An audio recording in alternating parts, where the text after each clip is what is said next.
It is all right. good. Hello and welcome to Michi72 stream. We are live with some Strive today. Crewbattle, Wisconsin versus Illinois. I am your host for the Illinois representation, Farmer. And representing Wisconsin, it's Hi, Gallius Frya. You may know me by a lot of other tags, but we're not going to acknowledge those right now. Or the legal. Not for Twitch. I get away with a lot of the local. Game one right now. We got Potato Jones versus Jingo J. Potato Jones, he kind of cleans up our local a little bit. Very good chip player, very solid, and especially with a bunch of little buffs here or there. But I mean, the always potent Ramlethal Valentine coming out from Jingo J. So it will be very interesting to see this matchup. I haven't gotten to see this in quite some time, but very excited to see how this goes. Let's talk about the format. We have 3 groups of 4 today. Illinois and Wisconsin having 4 members each. We will be having everybody play in the matchups between the 4. So everybody's going to play everybody within their group. I believe it's going to go from overall games to head-to-head scores. And possibly a tiebreaker if need be.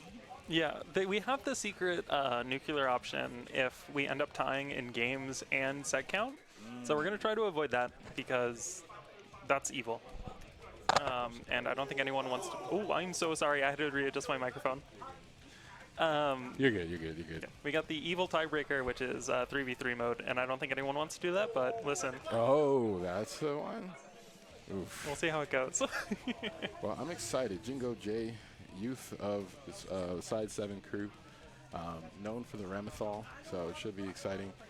This is top tier versus a crackhead. I'm excited. So that's the thing, is a lot of people right now, they're like, listen, Chip's kind of top tier. He got buffed with his sweep. He got a couple record changes as well. This character is like really potent in terms of like pressure wise. But then you still have Ramlethal, where if she gets you in the corner, she's still doing downward swords. She's still just like guard crouch looping you. This character like got nerfed, quote unquote, because she doesn't do rock anymore, and now she just does the other really good option. Well, and don't forget, I mean, Chip Zaneth with the tightrope. I have experienced it very minimally, but anytime I see it on screen, I get a little scared. So.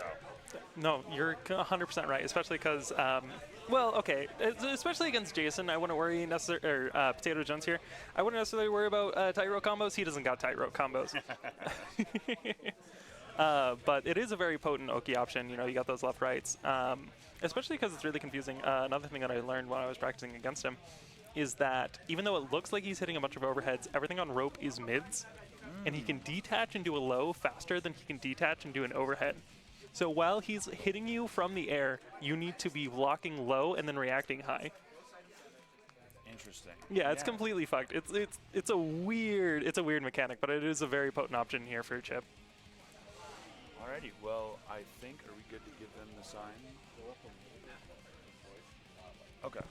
I think we are getting ready for the start. We are giving the go-ahead as we... Your mic's too far from your face. Okay, as I'm being informed. Good? Mm-hmm. Mankind. All right, here we go. Going on round one. Getting into it. Potato Jones, Jingo J, Chip Zaneth, Ramlethal Valentine. Tightrope already out. Yeah, we got a really thing here. The best thing about Ramlethal, especially in this matchup, is that because she's able to cover up so much space, a lot of Chip's movement is going to be hampered by the sheer fact that you can just get disjointed from half screen. Nice defense from both sides, but getting opened up a little. Yeah, that rock there, it was recently changed. That's actually minus now. Back that BRC for the quick overhead. Incredibly good work here from Jingo J for the quick things. Nice use of the red RC to extend the combo, and that will be the kill for the round. Yeah, it's still very much Chip health, and Ram is still very much Ramlethal. Opens up with the low, deciding not to go patient this time. We do get offensively bursted here, stuck in the corner, and the punish all the way from so far away trying to escape. Set, nice dash up. Second mix. Into the super. They're going to get positive wall break here. So we have a couple options here. We have the safe jump off this, but we also have the media option as well as a fake throw. really good over there off the Rekka. Gonna be able to confirm this into a wall break with super. Never mind, he's going for the quick and easy kill. That fast RC making it a very potent mix to end the round. It's a really nice confirm off that like top Rekka, because you get the JH, which is this double hit, which also like vacuums you up, so you can connect it with like this 2S. It's a very fun pickup. This character is very silly. First available for Jingo J. I don't really need to use it as we're have some pretty scary pressure coming out from the Ram. Nice tap dust to confirm off of. Yeah, there we go. Classic strike throw. And life on the line, burst available. Does use it to get the gold burst. Positive bonus activated. Need to see the burst from Jingo J. There it is. YRC there to avoid the tap dust instead of just blocking, because you had a RC afterwards, so they were definitely going to be saved. The backdash for the BRC to close out the round. Man, yeah, backdash BRC is incredibly strong, because it's both a reversal and a quick overhead. It's a very powerful technique. You gotta do something special to react to that one. Or pray and guess, but Yeah. unfortunately that will end the round. Going here into game 2, Jingo J up 1 right now, going to be able to put Chip exactly where he wants to be. Uh-oh, through the wall. No super wall break here, so we do get the positive bonus, but it's not going to be the hard wall break. And we've got one combo situation, but burst available to Potato Jones, so it may take 2 situations. Oh, I really like that delayed red RC for that low. Once again, like I was talking about, that Tyro gonna be able to bring it low. Oh, but I think the funniest thing about that one specifically is the fact that Chip's clone has its own health bar that's tied to Chip's. So because that super hit both the Chip clone and Chip, that was double damage super. Yeah, that just explodes you. seen too many Twitter combos of killing Chip clone. Oh, it's brutal. Through the wall with super. It's going to be a hard knockdown, so we do get a safe jump off of here. Good attempt with the shield to try and relieve some pressure, but it doesn't seem like it's going to be enough. Jingo J winning game 2, going up 2-0. Yeah, we're seeing a lot of really impressive pressure here that Potato Jones just doesn't seem to know how to necessarily work through. We're seeing a lot of these sword toss and guard crush loops that are leading to, we're getting tick throws, we're getting overhead, tap dust into metered. Just incredibly strong. And, the quick thing about player-wise, Potato Jones, he is DP resistant. He will never wake up DP.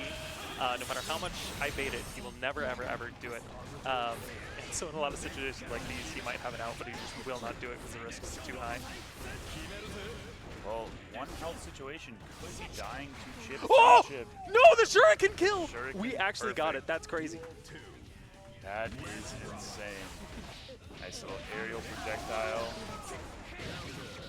Oh, and we pick up off the trade there. Wasn't close enough for the second 2K. We're going to burst it anyways. Rekka into super. Gonna see that wall break. Alright, what's going to be the mix-up here? We're going to see a safe jump, or we're going to see meaty? Just a normal meaty, yeah. Just a dash of meaty. Nice use of the aerials to try and maintain some space from Jingo J. ZRC off the overhead. Oh, tries to go for the take throw instead. Gets shimmied. Man, Chip doing an air shimmy too. Can you imagine that? You're like, oh, block 2 overheads. Oh, time to do the chip throw, and then he just jumps again. Great example of a great reminder that we are playing an anime This fighter. is, in fact, an anime game. I see 7 overheads, a side switch, and a command grab, all in the same block string. And yeah, here we go into game 4. Potato Jones staying alive. So we got a little bit of a warm-up now. Now we're ready, facing off against the Ram. We're starting to get our own pressure started. We are going to get counter there, though, in the middle. I think one thing specifically about Chip that's really interesting with this matchup is the fact that these are both characters that excel once they get you to the corner. Ram's neutral is just a little bit better. I mean, 2 massive swords swinging. I would hope the neutral's better. And there is the dust into the wall break to end that round. And here into the second game, we're starting out with the 5H, the most evil button of all time, into the command grab immediately. Yeah, the drop kick there is like surprisingly like plus, I think, and so he just does this long wind up when you're waking up just immediately with this plus button. It's a very silly button. Like a one-touch situation now, and that jump in into low. Yeah, I mean, so another thing that he did there was he was setting up another tick throw situation, but instead of actually going for the throw, he did clone, which pushed him back and actually beat out the throw specifically, getting a counter hit that he can combo off from. Good use of the burst to kind of relieve some pressure. Nice tightrope overhead. Oh, PRC beats the burst! Absolutely going through here with the Wisconsin. Absolutely true. Wasn't able to confirm that. We're just a little bit too far off the 2K, which is not what you want to see, but we are going to super to close out the round. We're taking you to the movies. We are going to Game 5 on this first set on stream. Yeah, what an incredible start to this. A really close match already. Game 5 situation. We're going to be able to see, you know, one thing they do say about Mr. Potato Jones here is that he's an honest player. He's an honest player even when he plays dishonest characters. And so he just takes a little bit to, you know, he takes a little bit to learn what's going on. But that's the beauty of first to three. I mean, you do have time to kind of figure out what's going on with your opponent, and that's being shown here as we're on Game 5. Great use of the overhead off the tightrope. This will jump in. Sword toss.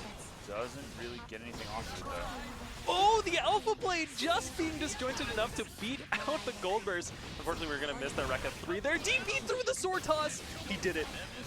Folks, we can finally call this character growth. Humans can change. We can, in fact, DP. Oh, but a blocked YRC. The YRC actually clashing with the sword, I think, gave him enough time to actually go block after that, because he should have been more minus enough to get the punish. Great combo into wall break. One more situation for the round. Both have Wild Assault available. Don't really need it though. First round Jingo closed out by J. Jingo J. Things are looking good. Potential set point here for Jingo J. Potato Jones needs to take it back.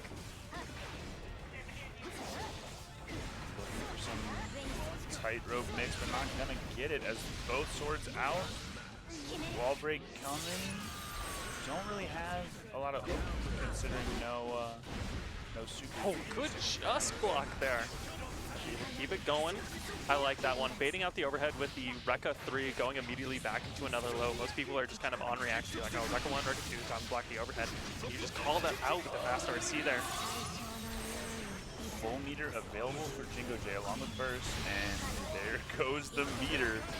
That's the burst you kind of have to stay alive. Does Jingo J believe in the round? Doesn't quite yet. No hero bursting. Close it out with the JK in air. You're at a bit of a burst disadvantage here. Jingo J still has full burst meter. We're probably going to build it back by the end of the round, but Chip doesn't live that long. Gonna have to see if we're going to be able to close this out without burst. Empty jump into throw. Truly the mix master of our generation. Looking for potentially a wall break here? Yep. Didn't have enough to build super, so we don't get the super wall break here, which means we're gonna BRC forward, gonna get counter hit as we try to Nice 2D with an BRC. RC chase. And we have the meter here to close out the set. Jingo J taking it 3-2 over Potato Jones. Man, that last RC chase was just criminal after you're whiffing that 2D there. First blood, Illinois. Yeah, I was gonna say. Jingo J showing out for Illinois in this first set on stream. I'm a little outnumbered here on production. I'm gonna admit that. All right, we got a couple. It's a biased box back we got here. a couple shooters out here. It's a biased box. Listen, we need the Wisconsin buff. We need to get the PBR flowing. We need to get a couple. We got to start boozing a little bit. You know, That's how it most works. bars per capita, Wisconsin. We just gotta start boozing a little bit. Next up is going to be Ramen Hoodlum versus Hyperion. Hyperion, noted Johnny player, stealing Omito's color. You can't be doing that. That's criminal activity. Versus Sin on the side of Ramen Hoodlum. Sin recently got nerfed. No longer is he able to just combo off of any random hit he gets off of slide step. Now he actually has to work a little bit for his combos. I do remember Release Sin being. Do we think it's that bad of a state, or do we think I think it's a little bit better than Release Sin, because Season 3 Sin was, or Season 4 Sin was just a monster. Would just absolutely just run at you. He had Orange Wild Assault, which essentially activated as 2 more stamina bars. And by the time they used Wild Assault, you got to 3 stamina bars back. And by the time you used those, now you had your 2 other burst bars back. And so would just constantly be running into you with these plus frames. And so he can't do that no more. Dust doesn't, or Wild Assault doesn't let you do that on block anymore. But this is compared to an also nerfed Johnny. Johnny now has a slower dash, can confirm as well from his Mist Finders. They shot him in the kneecaps, and we got to see how he's going to be able to come back from that. Very cool matchup, though. I mean, these are double DLC characters. You would not have seen this season 1. Just close and reopen the game. Very exciting stuff. Now, like I said, I think Sin, mix heavy character. Johnny going to have a little more range to deal with Sin being able to get in. But once Sin's in, it's going to be... all right, we do have acknowledgement. Aim Labs is downloaded, folks. We are not going to be missing our heads here. All right, we do be clicking heads in this game. But it looks like we are relaunching the game. Had some minor technical difficulties. I can speak. I don't know. I haven't gotten to see a lot of Sin versus Johnny. I know it's been on the big stage a couple of times. So the matchup's a little weird, right? So you got Misfinder, which is really disjointed. So you're able to actually call out a lot of backdash attempts. You're able to call out a lot of buttons that he throws out. But similarly, Sin is very good at running at you. And so while Johnny kind of has to park his little bit to Mistfinder and call out any sort of approaches, because of how fast Sin is, if you're wrong one time, suddenly he's on top of you, and now you're just getting mixed. You got the overhead, you got the low, as well as just a couple of really good pressure resets that go into these tick throws. So once Sin's on top of you, it's really hard to get out as Johnny, especially because you're kind of limited to your one really committal reversal that you really don't want to do unless you have 100 meter. So you kind of just have to hope and pray that your 5-framer is enough. Yeah, and I mean that is a big prayer to make in a situation where mix can be that scary. So, but we are getting into our second set on stream. Ramen Hilton and Hyperion. Dude, I Johnny wish y'all could see the fucking chaos of this venue right now. There is a lot of gamers moving about. I have not paid attention, and it does. I hear a lot of things going on. Chad, I might just, while we wait and load up, I might just have to show you the chaos. Give me a moment. Get a nice little camera pan going. Yeah. But they are good to go. So if we do have any, thanks for, by the way, stalling in that moment for me. No problem. If we do have any controller issues, if anyone asks a question about audio, all they got to do is close the game. PlayStation controllers do that with Strive. They just check the audio. But I'm excited. That first match was a solid run all the way to the final. Whoa, Hyperion. Are we going to get color change? Wait a minute. That's not the Hyperion I know. The names are switched. Oh, the names are swapped. Okay. I'm going to do it right now. Thank you for that.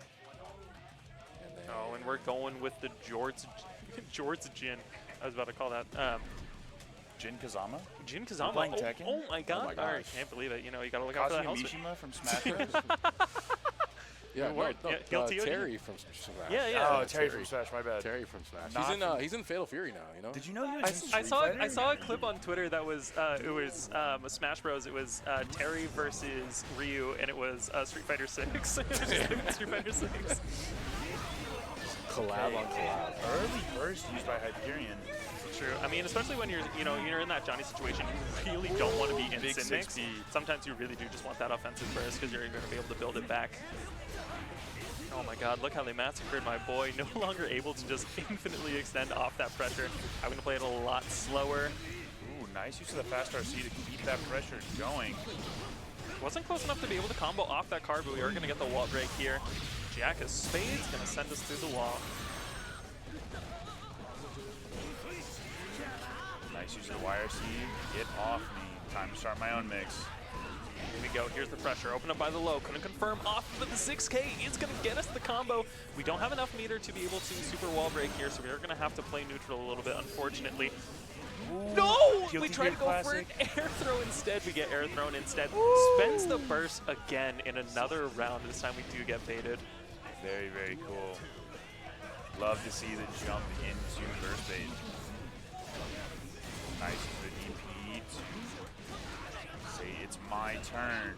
Ramen Hoodlum still putting on the pressure in the corner. Could be seeing a wall break here. Fast PRC to get the wall break. Tries to go for the 2S, instead we get a punish as we try to do this jump in. DP out of the card setup, completely understandable. Backdash off the 5K is a little risky. You often that you can OS out of it, didn't decide to go for it. Gets a throw clash off the reaction off the PRC. Ooh, but is that a jab? Yeah, That's that was a 5P anti-air counter hit confirm. There was a change in Season 3, I believe, where you're able to, or 5P's got a lot more counter hit states. You're actually able to link other lights to it. But because of that, when you get these airborne hits, you don't tech until you hit the ground. So a lot of characters are now able to like get a close slash confirm. Oh wow. Yeah. Well, I mean that counter hit giving the ability to take the round for Hyperion. Ramen Hoodlum looking for game one. Both players looking solid in this first set. Playing a lot, definitely slower of a game. You know, Hyperion is just kind of doing this far slash, heavy slash, just kind of threatening stance, but not really doing anything with it, just to bait out Ramen Hoodlum, just to make any sort of move to approach him, which is kind of what Johnny wants. He wants you to be reckless, he wants you to do something stupid. Block the DP, and we're going to get a big punish, unfortunately, for Hyperion. First was available for Ramen Hoodlum. Gets that extension off of red RC, keeping the pressure going. Side of press there, think we were going for a throw, wasn't quite it. Once again, no super for the wall break. We have 100 meter here on the side of Hyperion. It's going to be the question how we're going to be able to use it. This isn't going to wall break, unfortunately, but we do get a card setup. We are being a little risky. We know Ramen Hoodlum was doing a lot of DPs there on these sort of setups, and so Hyperion being very cautious. Cracked by the overhead. Going to be able to close out the round. No, never mind. We drop off the 2K, but we do get it off the mash. Little American reset into 2K. You know, nothing hurts. I want to say that was a Season 4 route that I think doesn't work anymore, but I do not have enough knowledge for that. Fair enough. And going into that. Oh! We're just throwing We do get a on gold Ramen burst Hoodlum from right that now. session. And the TP again. Back into the 6K for the plus frames. Red RC. Overhead. We are gonna get a wall. No wall break. Instead, we grab the 6K. Incredibly risky. That was based just any little bit different. Getting that counter hit. Good acknowledgement there from Hyperion, but we were gonna get a counter hit. Picked up off the 2K. Smooth the wall. We go. Super. Ramen Hoodlum looking pretty good right now. DP at round start, and we get hit by the second hit. Hyperion, what are we doing? Love to see it from Ramen Hoodlum representing Illinois. Only thing that would be funnier is a throw punish. Gets a true Chicago reset. Gonna be able to get a super confirm here with the card super. Okay, goes for the IAD, not able to get anything as Hyperion tries to play the keep out game. Backdash to avoid the tick throw off of Elkhunt. Wasn't able to get a full confirm here, but really good acknowledgement from Hyperion. Dash in for the throw. Gets the OTG for the round closer. Let's find our OTG. Closing out that round. We are still in game 2. Ramen Hoodlum up 1-0, but this is that third round. Thankfully, no meter saving in Guilty Gear, but the meter builds with Ramen Hoodlum already on that 50 tension. Both players able to super heat. Oh, but using it for the PRC. Hyperion trying to go for the mix. Incredible bait there. So that was close slash into jump slash into air misfinder, which is an overhead, but instead you PRC the air misfinder to instead do a different overhead. Overhead bait, overhead! You were still in hit stun, and so the throw whiffed, and we get a throw punish ourselves. Definitely looking for burst baits from Ramen Hoodlum with that safe jump coming in, but that will not matter because Elkhunt getting stopped by the grab. True, 50 meter on each side. Both of them just one come away. No burst to break this game 2 going to Hyperion. 1-1. I mean, with the way things are going, it's looking like we could go the distance. We in the could go the second distance. set. In round 1, we can go to game 5, maybe in each situation, in which case this is going to be a lot Very longer of a true. stream. Something I do like to point out there, though, that I don't see a lot of players doing, waiting. Yeah, no, I mean, this Sitting and not pressing rematches as easily. It's not online. We're not playing casual. That's true. Going back to character selection, taking some time to slow down the tempo, always good. And Ramen Hoodlum able to keep pressure on. As I say that, I'm getting a nice confirm into super. True. Guard for the card crush. We're getting a little bit slow. Tries to throw the card, but we're just going to slide under it. Yeah, these card setups are a lot more inconsistent now because of the Johnny Dash nerfs. This is going to drop to no wall break. Oh, and we reverse commit! super. That's my name. Send it out, and there's another card on deck. Just far enough not to get the guard crush. Just a little bit unfortunate. Wow. Oh, what are we doing? No, we're dropping confirms. You're leaving health bars on the table. Some American resets, you Listen, know. sometimes you gotta listen. Here's what you gotta do. Instead, when you lab your character, instead of going to like the biggest counter hit, fatal starter, whatever it is, what you gotta do is you gotta hit the like button and see what you can get from it. Because we just dropped a 6P and a 5P confirm. You gotta practice the like confirms. It does not seem to matter considering Ramen Hoodlum was able to take the round regardless of confirmed drops. Here we go. Clean hit through the wall, gets an added damage bonus. Both of us got burst on this side, Hyperion and Ramen Hoodlum. Catch the backdash with the 2H. Nice use the PRC to try and get something with the 6P. Unfortunately not able to. Oh, recognize the situation just a little bit too late. Decides not to RC the throw there, instead going for the overhead reset. Gonna be able to close it out with the super. Both of us got a pretty even burst looking like. Gonna be able to close up around here, 1-1. Hyperion might be able to take it ahead. Ramen Hoodlum, the momentum looks like it's stopping. Yeah, and this is where it's really hard if you don't have that momentum as Ramen Hoodlum, considering you gotta do this, you gotta get in. Otherwise, you're just going to have to watch the Johnny Keep Out game, and Ramen Hoodlum doing a great job of putting on the pressure. Nice, using the far slash for an anti there. It's a little bit more inconsistent, but it is, you know, listen, if you're going to IAD in, I guess there's no other option for you, huh? Nice IAD into block, trying to kind of bait out the anti-airs. Yeah, this Elcon is incredibly good, especially when we're throwing out the really good neutral button. That is that medium far slash there, or that medium misfiner that just kind of catches a lot of these buttons. We're just sliding right underneath it, hoping that we can force Hyperion to do this more to middle low misfiner. It's the low misfinder into Red RC, confirming into that wall break to end that game. Hyperion up 2-1. That's true. You know, it's not quite over the edge. We saw in the first game, you know, someone can be up 2-1 and, you know, take it back a little bit. Or at least bring it out to game 5. Ramen Hoodlum not quite out of this game yet. Taking a little bit of time, like you said at the beginning of the round. Kind of thinking about it, thinking about what the options here are.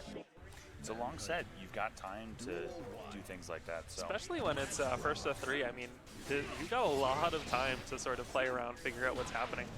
So there's absolutely no shame in just wanting to sit there for a little bit to think, give it a little bit of contemplation. For 6K, Ramen Hoodlum saying, give me those plus frames. Nice counter hit. Any confirm there off that 2D. I think we used to be able to pick up off of Elcon there, but that was taken away from him. His toys were stripped from him. Give them back. I don't know, do we want to see Broken's in anymore? Listen. my partner plays Exit Sin, so she actually might, but we'll have to see that. D people, we keep getting hit by that second hit. We just cannot commit to it. Nice just blocks. Just right there, keeping away the risky dash in, trying to catch the run in. That's a pretty good life lead. Meanwhile, Hyperion on that singular touch before death, and unfortunately will be losing the round. Ramen Hoodlum trying to keep on the pressure to get into a game 5. Oh, and a quick wall break. Take a little bit of a 25% there. We do have 50 meter already, so that means we got a reversal on deck. We got a really good conversion on deck. You see a burst come out of Ramen Hoodlum. Tries to do the fastball with the FE. Unfortunately, not able to get anything from it and getting punished for it too. Really good awareness there, pressing there on the close off of that kind of side swap. Especially good awareness there because now you have super wall breaks. So you do need to look out for, tire and barrel. You got to look out for the DP. Gets the card set up into Mistfinder, and that will be the round. Yeah, these quick rises, these close slash quick rise into air Mistfinder, it's incredibly a potent mix, especially comboed with card because you're able to get a grounded confirm after. Just incredibly strong mix of tools. Once you get that card in the corner, it's just overspends it to eat food in. Oh my god. Wow. Wait, we're eating? We're munching? What is this, Exerd? What are we doing? Why are we eating a Sin? That's not right. Oh, eats again, and BRC. Honestly, I kind of like it. I feel like it's sending a message. You know what? Listen, it's like, I'm not afraid of you. Yeah, I'm down games right now. Yeah, we're tied, and this is potentially set point, but I don't care. Yeah, I'm not afraid of you. First, most available from Hoodlum. All right, potential to end it right now. Our time started. Mistfinder cancels to bait out throws. Good use of the FD to try and relieve some pressure. Trying to use the shield to get... No, tries to go for a throw instead. Goes to eat, and we open him up with the overhead, get the confirm into the corner, close out the game 2-2, Ramen Hoodlum versus Hyperion. And that is a game 5 situation for the second set on stream. Already we see how evenly these are. Both of them can go either ways, just depending on these little small interactions. Incredibly tight games to watch. As we get into game 5, 6P round start. Listen, you're not the only one who can get a wall break from far slashes. We saw last one. Both of them just breaking wall from these round starts hits. Oh, we were about to dance. I think that's the triple counter or close slash that you can do when you cancel from dash there. That's a really silly combo that Johnny got. Nice use of the frame advantage into the 5K.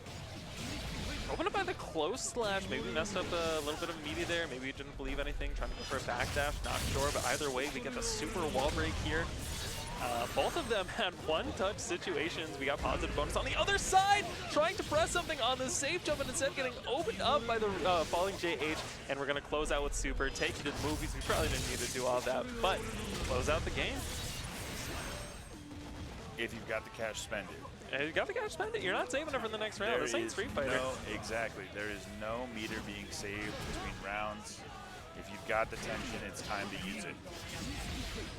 Oh, what a good pickup. We do get the tumble here, which means we are able to get a card set up. Unfortunately, we're not able to get anything immediate like a close slash. We're on set point here for Hyperion. Just needs to take one more round. Open up by the 6K. Tire and barrel. Are we going to get the clean hit? Not quite, so we don't get that extra damage, but we are going to be able to get a really good positive bonus setup here. Drop combo into just spaced far enough that we couldn't get a punish. Speaking of punish, there is a combo with some serious damage. Unfortunately, no other meter to see right now. One thing that they kept from Exert for Johnny spends it again is that he can just confirm from a billion miles away. This is a super wall break. We got burst to worry about. We got DP. We got a metered reversal, but we got open up by the low and not enough time to burst, saving it for the next set. Hyperion 3-2 over Ramen Hoodlum. Man, these games are tight, and they're only getting tighter. Right now, looks over there, looks like the rest of the game's set up. Oh yeah, looking at the current scores that we've got, I am trying to do the math. Looks like we are Group 1. We have Illinois ahead by 1 set. Group 2, we have Wisconsin up by 7. Up big time. And then here in Group 3, which we're just about to watch, Wisconsin is down 1. So it looks like we are moving on to Dr. K and Bryce. Bryce, noted loud button enjoyer, Gold Lewis spinner. We're cranking 360s, we're cranking 720s, we're cranking 1080s. We're spinning that stick. Welcome back. Zongi Fifi were slightly cooler. That's going to be up against another Johnny Bear. We're going to see a little bit more Johnny cooking here. This is another matchup that is a little silly. Gold Lewis, you know, he's spinning his coffin, he's disjointed, he's guard crushing, he is just chipping you out basically with these huge specials. And meanwhile, Johnny, once again, doesn't have the best defensive options, doesn't have the best, you know, movement options. And so you do kind of just have this coffin swing at you, and you just have to hope and pray that you're able to get a knockdown or something and start, because, you know, they took away one of the Gold Lewis's really good defensive options. They took away Super PRC, and yeah, that's about it. Honestly, this matchup's a little borked for our dear friend Johnny here. Quite silly stuff from that funny jean jacket wearing character. Oh, we're not going to get jean jacket?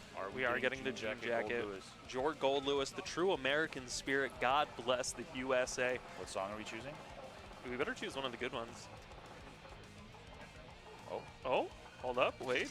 Like a weed, you know what? Okay. I respect it. Seem to have lost. Okay. So like you said, I mean, Gold Lewis getting to kind of just swing. Yeah, and, you know, it's kind of like the same sort of situation, right? Where it's like, oh, Sin can kind of just run at you, and Johnny just kind of has to deal with it. This time, Gold Lewis has a projectile, and he can snipe you with Skyfish. If you enter into Mistfinder stance, you can just get a quick knockdown off that. His security drone beats out Mistfinder, so he can just run at you like that. He has a lot better situation to deal with you here in neutral. It's like we're getting a bit of a button check unless Dr. K decided he wanted gold burst, in which case I'm not going to complain. Listen, sometimes it's a little better. Oh, we're doing oh, okay. Yeah, we had to flex a little bit. We got to be like, here's our standing overheads.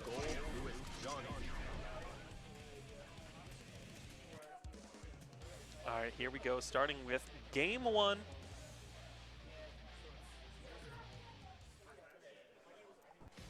Alrighty, Dr. K versus Bryce, Gold Lewis versus Johnny.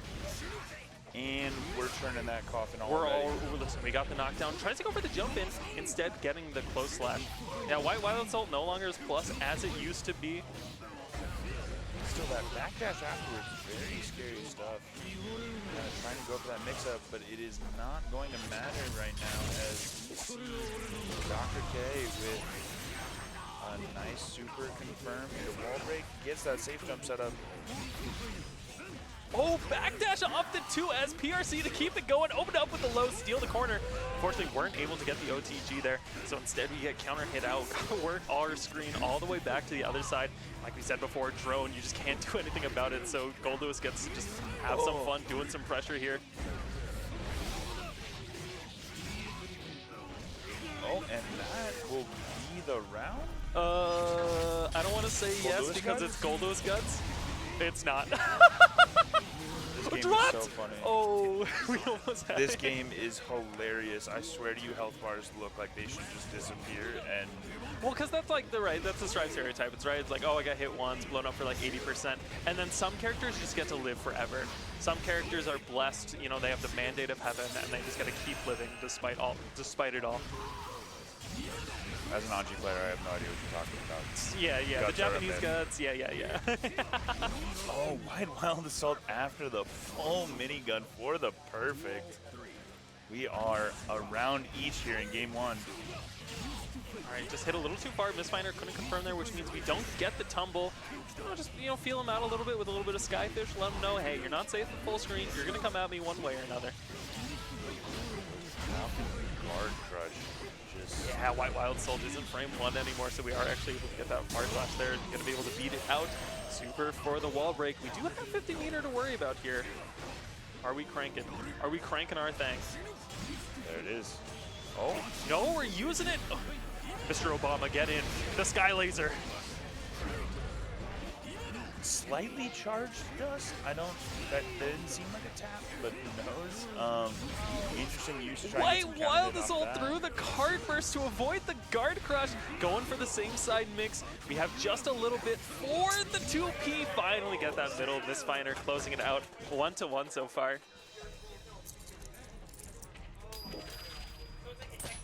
So, taking game 1.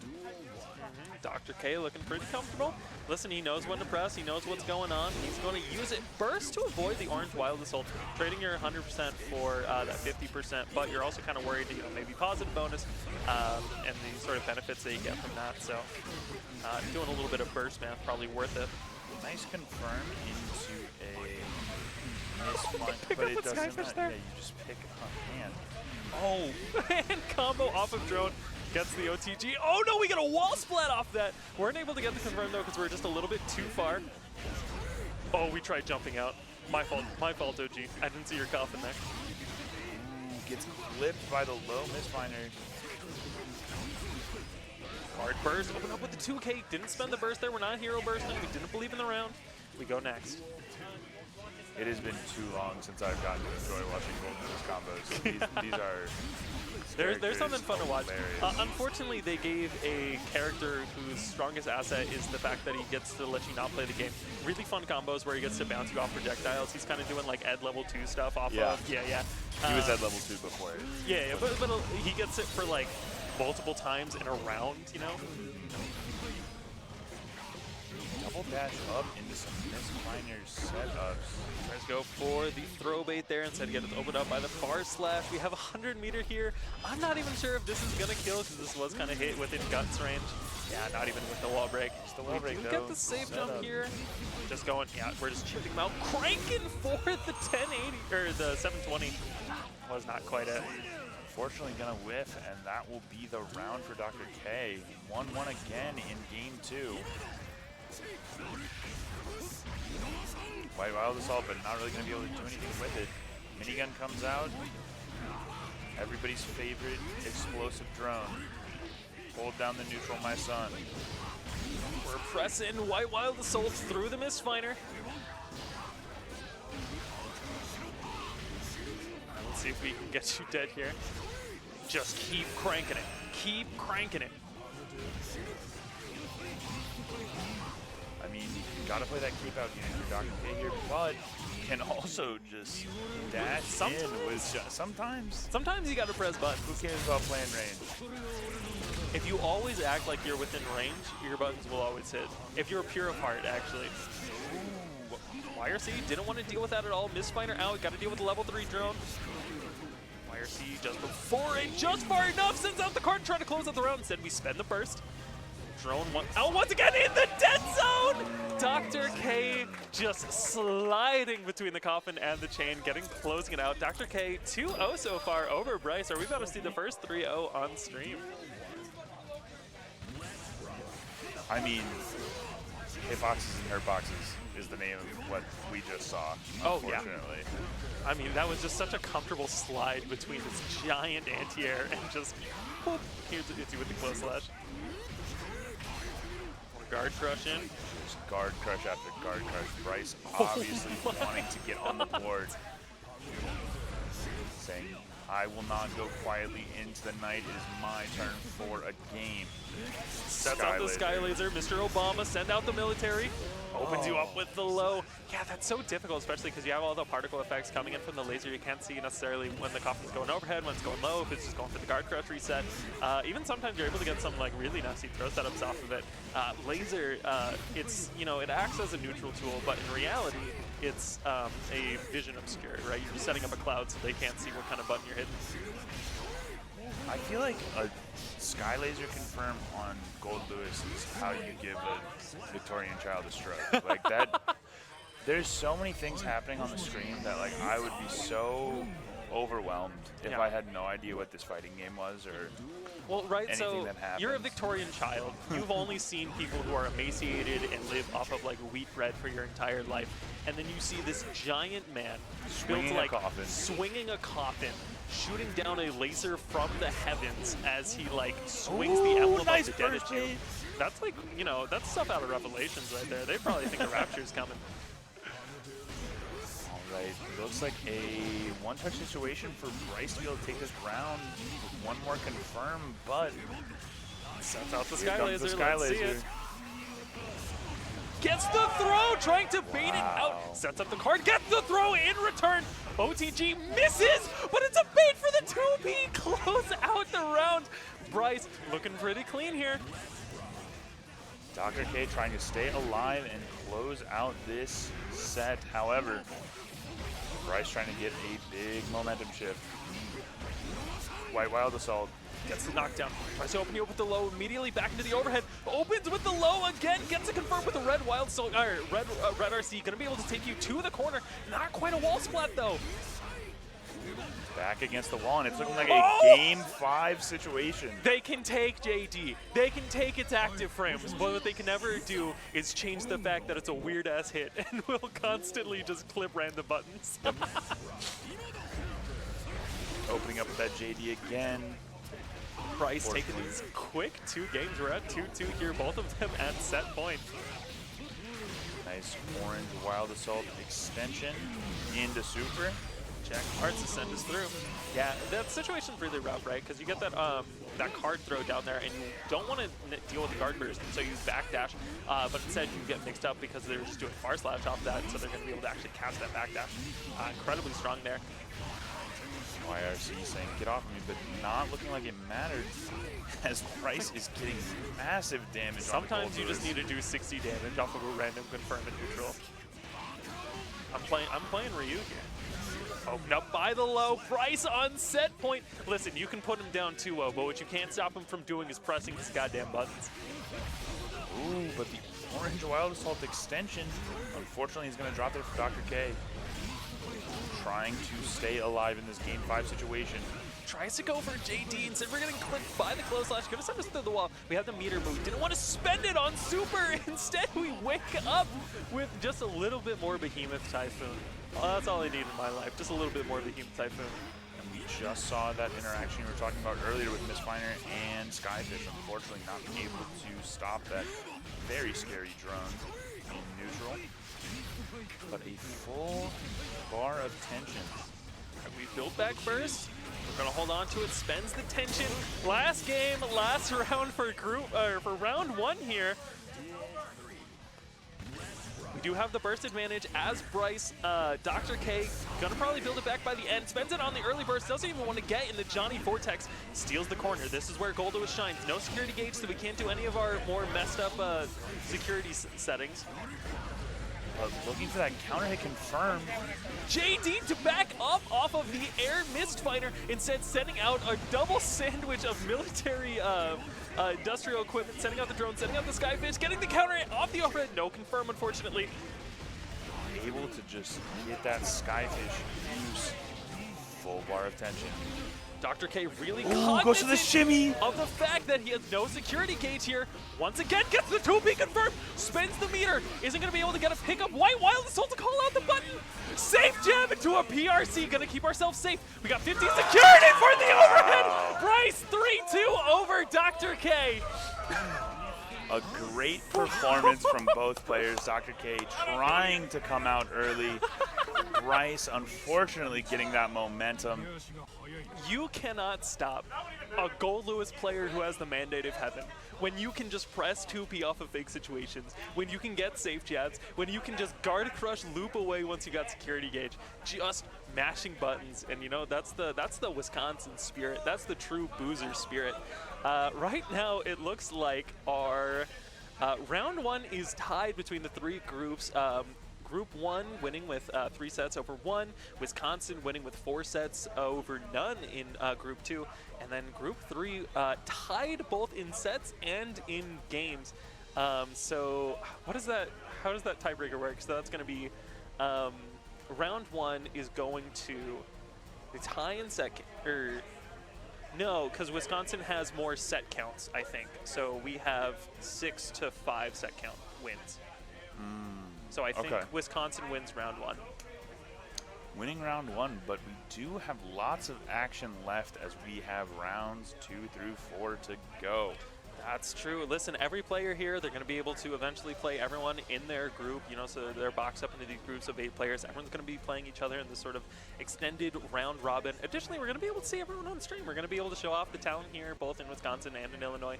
It should be a really fun time to see how these, you know, maybe our different locals compare and contrast with what's kind of going on. For right now, I believe we are going to round 2. We're going to get some new talent, and listen, Yes. we got something silly here. We got Mac, please. Notorious Faust player. Notorious Faust up player, surprisingly. Believes in crawl. Believes in 6B. And then we got Mikey the Goon. And Mikey the Goon came here and said, I got a character that I've been cooking up in the lab. No one knows who this character is. And everyone's saying, who is he bringing? Is he going to bring some obscure low tier? Is Dizzy back on the table? Are we bringing Lee? Are we bringing something silly? Or this is all a bait. Get him to lab something that doesn't exist. Go back to the exact same character. I'm excited to see what we end up seeing. Now, I know they have probably played already off stream, so the cat's out of the bag for the rest of everybody, but we haven't gotten to see We haven't seen. what character Mikey the Goon ends up locking in, so That's true, that's true. we will have to see. But yeah, we have Mikey the Goon and Mac Please coming up first out Yes. of round 2. So real quick, between rounds, we're going to take a little break. Oh, okay. Okay, perfect. Let everybody go get their beer from their respective brewery.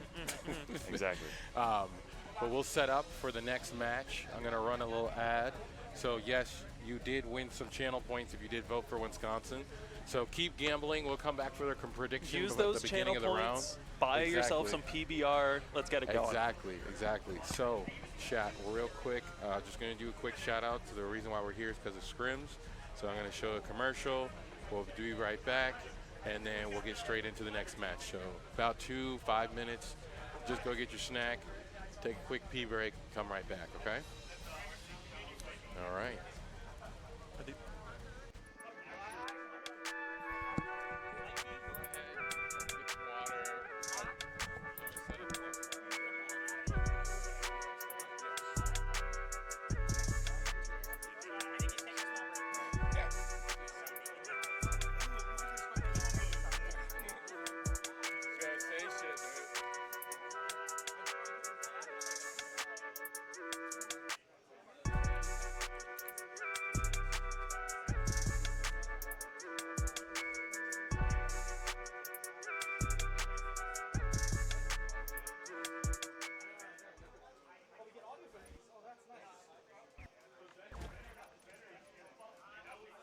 Mike, you guys got a little window. Are you going to be P1 or P2? All right, perfect.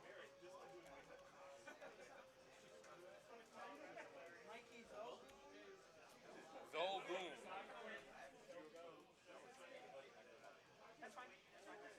So, not great. This is a long story short. Everyone knows. One threes or two. You were doing two. Is it me doing that? It's coming on. I think it might be mine. We're good. We got audio. Proper tie.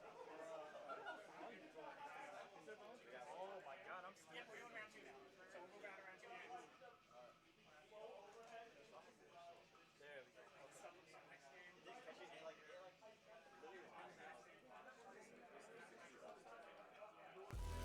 Unleash the power of precision with built PCs. Pre-built for peak performance, crafted for gamers and creators. At Built PCs, we believe it's the little things that matter most. Visit jawa.gg to order your dream rig today.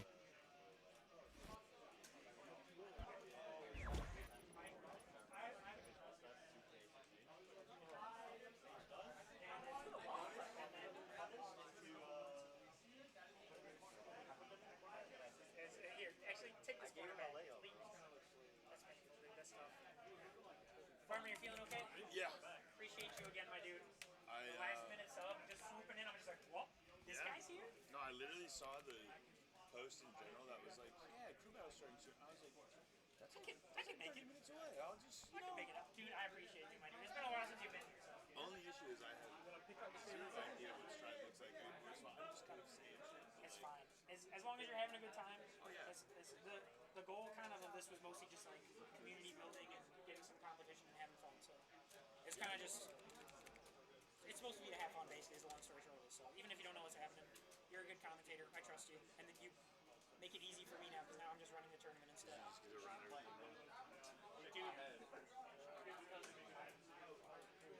going to get into this. I think my argument gets worse if I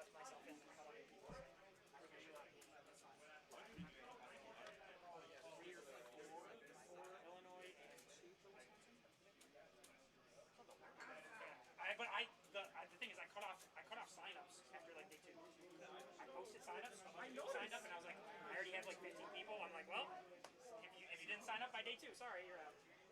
So that's why I think that's why like Essence didn't sign up either. Essence didn't sign up right away.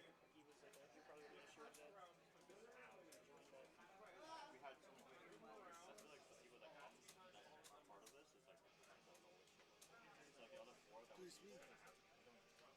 Yeah, so it would have been. I would have had. So I technically cut like myself. On a sofa signed up, because you can actually make the weekend ones. You can't do the weekday, so he never comes to scrims. When he comes to Rhode Island. There was someone from Illinois who didn't come to scrims who didn't realize that I was trying to reach out to the scrims thing. So I cut him, and then I cut one more. So I think maybe it was 5 people.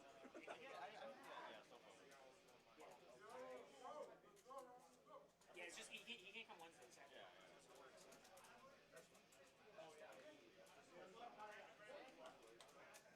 You know Beatrice? Okay.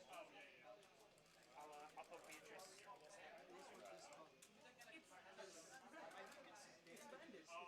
When you're ready, Beatrice, you're gonna try and start back up again. Appreciate it. You having fun? Good. You're gonna go, Beatrice.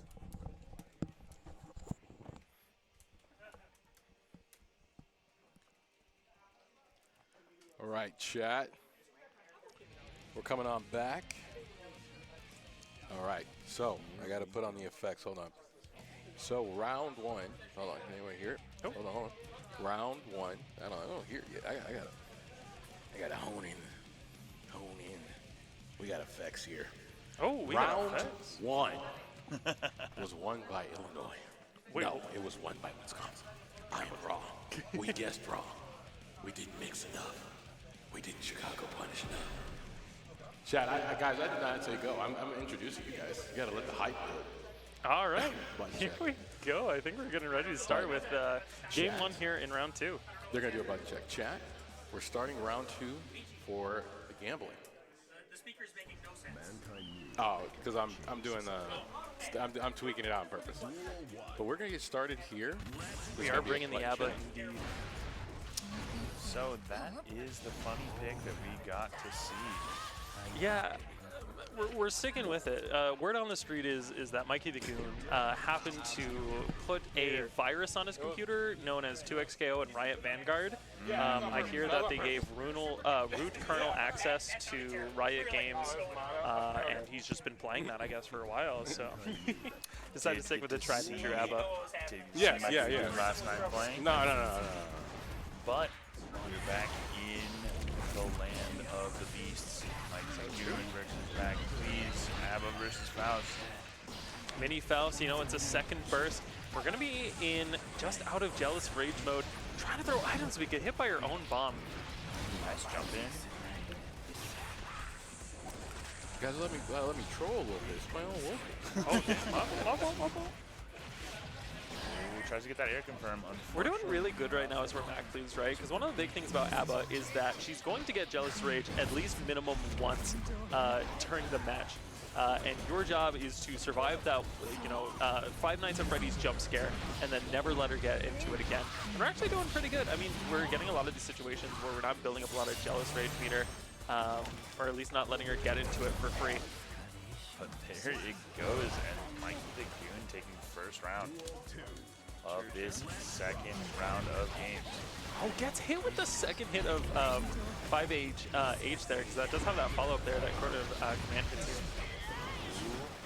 Uses Blue Wild Assault to try and extend something. Nice YRC. Oh, wasn't able to get confirmed there, so we spent PRC to keep ourselves safe. Exit Jealous Rage mode, trying to bait out these anti-airs with our anti-airs. Get the command grab. This is going to be a really nasty little setup there, because we do get a bomb, which gives us fuzzy jumps, it gives us guard crush, it gives us access to more tick throws. Incredibly dangerous situation once we get Afro in corner. Faust kind of cleaning up. And the instant burst from Mikey the Goon.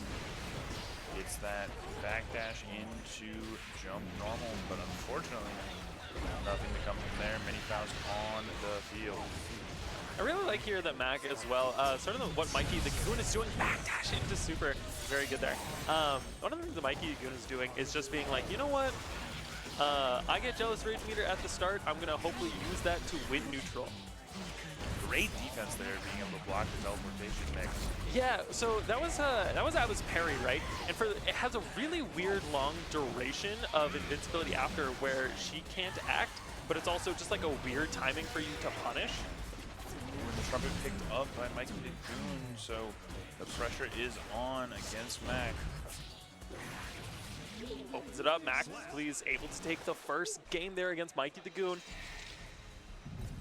We're doing an incredible job just keeping Abba spaced out, not letting her build Jealous Rage, just not really letting her play the game too much. Okay, burst is used for Mikey.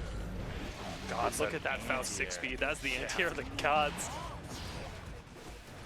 We did get the counter hit there, but the weight disrupting us. Faust just throwing out these items and being like, listen, you may hit me, but eventually something random is just going to appear and just snipe you out of midair, so don't plan on comboing for too long.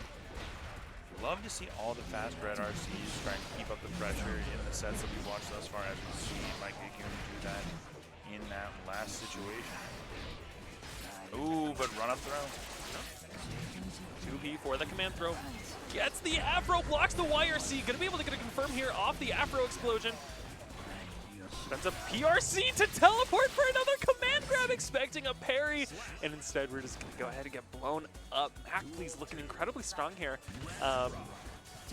Winning game 1 and then beating out one of these rounds.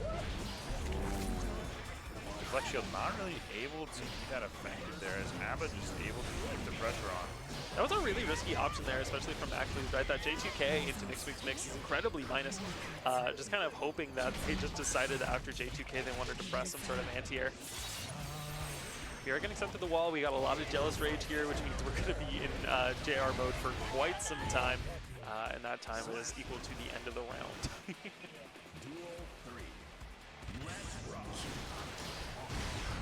Just constant pressure with that jump off the key. What is that? Is that a normal or is that a... Oh, yeah. That's one of her normals. Low crushing and all. It's very scary to see. Tries to go for that command throw setup off of teleport again. Yeah, it looks like we missed up the. It looks like we messed up the quick PRC, which instead just led us to kind of delaying, giving us enough time to press. I mean, pretty good there, being able to keep up the pressure. Unfortunately, we're going to be able to cheat out a lot of Jealous Rage here. Keep you away, combo you with for as long as we can so we don't have to deal with Jealous Rage at all. Backdash again, we keep backdashing again, we keep trying to command throw. None of it's working. Quick in and out for install, catching the backdash again, this time with Mix. We got no Jealous Rage meter left. You're going to have to build it up, which means we're going to need Paracelsus hits, but it's not going to work out for us. Trip on the banana, go through the wall with super. Listen, it's not every day that you get to see bone-crushing excitement actually land on somebody. Exactly. Especially breaking the wall with it, too. Probably a one combo situation if Maclee's is able to get the right hit. But same can be said for Mike DeGoon right now. PRC, but that jumping into Mix. J2K into Mix, incredibly strong. I really do like that as well. We saw that first J2K, and instead of doing anything afterwards, we actually just walked backwards. We were trying to bait out the YRC since Mikey kind of represented enough times, so we wanted to get a punish off of it. Once again, we're trying with these really aggressive strats of just immediately going into Jealous Rage, which isn't necessarily a bad thing, but it does mean that if we don't, we're risking it all quite literally, because if we don't get any Paracelsus hits, then we're just kind of SOL. Ooh. There's that 6P into the Mix. Trying to keep on the pressure with the dash cancel. Unfortunately, the YRC is going to stop it. True. Get the guard crush off of Love and Peace. Open up by the mini Faust, but Hammer hits us instead, so both of us just take a little bit of damage. Jump off the PRC, not going to help out in this situation. But the wake up grab. True. Trying to go for these weird little throw setups. Good block off the overhead, getting clipped by the far slash. Not enough Jealousy Rage to close out the combo. Gonna buy the low, strike throw Abba, strikes again, sends you through the wall, gonna close out that round. Mikey sending a message telling Maclee's, you will not get this 3-0 for free. That is true. Mikey, we do have to tell you, if you lose this round, we're actually taking your home. We're evicting you. Oh. Yeah, so I just felt like Mikey should know that. Unfortunately, you know, once again, we keep getting these trumpet effects where we keep throwing it at our opponent, and because we're not in corner, they kind of just get it for free. Oh, whiff on his super. True. Hard knockdown here, plus a little bit of Jealous Rage to work with. Oh, runs up for the parry, and the JD hits so low that even Faust 6P can't even anti-air it. So we're just going to get blown up instead. Mike Nagoon finally on the board. On the board, and momentum could be shifting. Having to use that early burst on J2K into Mix, but Maclee's having to use their own burst as well.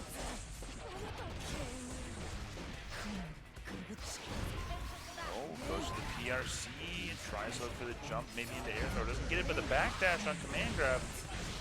Both of them going to explode.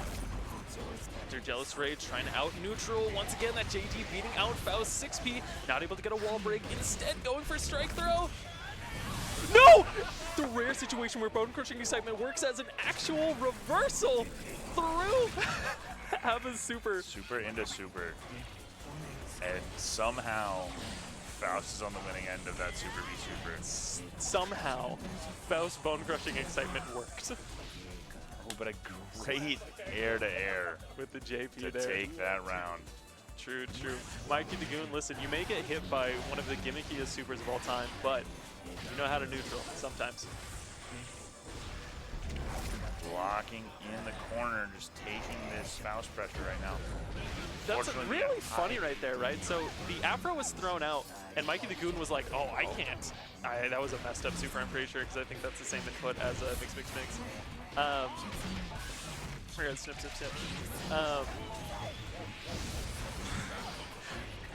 Guard point DP, folks. Folks, sometimes you gotta guard point DP. Oh, Goes for the safe jump, Old tries birds. to go for the command rope, gets the DP. Instead, going to move in. Oh my god. We delayed mix. Thought we were going to get a punish because it ended just active enough that we counter hit the the grab instead. Insanity J2 Clay closing out the round. Onset point here for Mac, please. can Mikey stay alive and bring it to a game 5? They call it mix because you do get the left-right off of it. Little known fact. Okay, Faust items coming out, bomb being sent away. Mikey unable to pick up the trumpet. We were in hit, so the burst didn't hit us, and so it allows us to get a punish. Bone Crushing Excitement is going to send us through the wall. I don't think it's actually going to kill here, but it is going to give us a safe jump after, and we got the burst advantage here as well. Block off the YRC, gets the punish. Mac, please. 3-1 over Mikey. A very good set from both players. The ABBA trying to keep on that pressure, but the Faust being able to play out that keep out game. Yeah, Bigger normals, scary items. Incredibly strong situation. Yeah, Faust bottom one. So true. Mackley selling us buff Faust. That's true. Literally true. Yeah, really good there from Mac, please, taking a 3-1. Incredibly strong showing. Incredibly aware for the meter management as well. You know, managing the Jealousy Rage, know when to go in and when to just be like, you can't do anything. You're ABBA, you're slow, you don't have any Jealous Rage, no bitches, no hoes. Like, you're just like, you're not getting anywhere near me. I don't gotta do nothing. I mean, when you have a character that has a whole separate bar that they have to figure out and deal with, I mean, there's multiple in this game, but it just has that extra layer of difficulty. But Yeah. then you have the randomness of Faust RNG on items. You're having to plan whole combos and pressure situations based off of what funny item Faust decides to pull out of his inventory. So, Listen, Faust is a mental trap for players who are incredibly good at managing resources, managing situational awareness. These top tier players are lured in by bottom one, and so that balances them out just because of the spatial awareness that you need for that. Next up, we got Mizzy. Going on here, representing the Milia here on the side of Illinois, and Mikado who we'll see. I think they're bringing in the Elfelt. I think they said they're gonna focus more on Uni 2 after this, and so I wanted to close out the game that they were with the character they were playing the most. So that's gonna be Elfelt. Which is gonna be a bit of an uphill battle. Elfelt isn't exactly the best in this patch. They were like, listen, our players cannot block or recognize a reset for the life of them, and so we're going to get rid of Rekka cancels, and so you only get 3, which means So you only get 3 now. See, you only get 'cause 3. So you get the starter, you get 1 mix, and the safe ender, or you can go for another mix. But if you go for another mix, you don't get any combo off of it, so it doesn't matter. So the days of perma Elfelt Rekka. So the days of being like, do you know that you're supposed to backdash the reset are gone. I may have to re-download Guilty Gear when I get home. Listen, as much as my heart goes out to all the Elfelt players who are suffering from the loss of Rekka.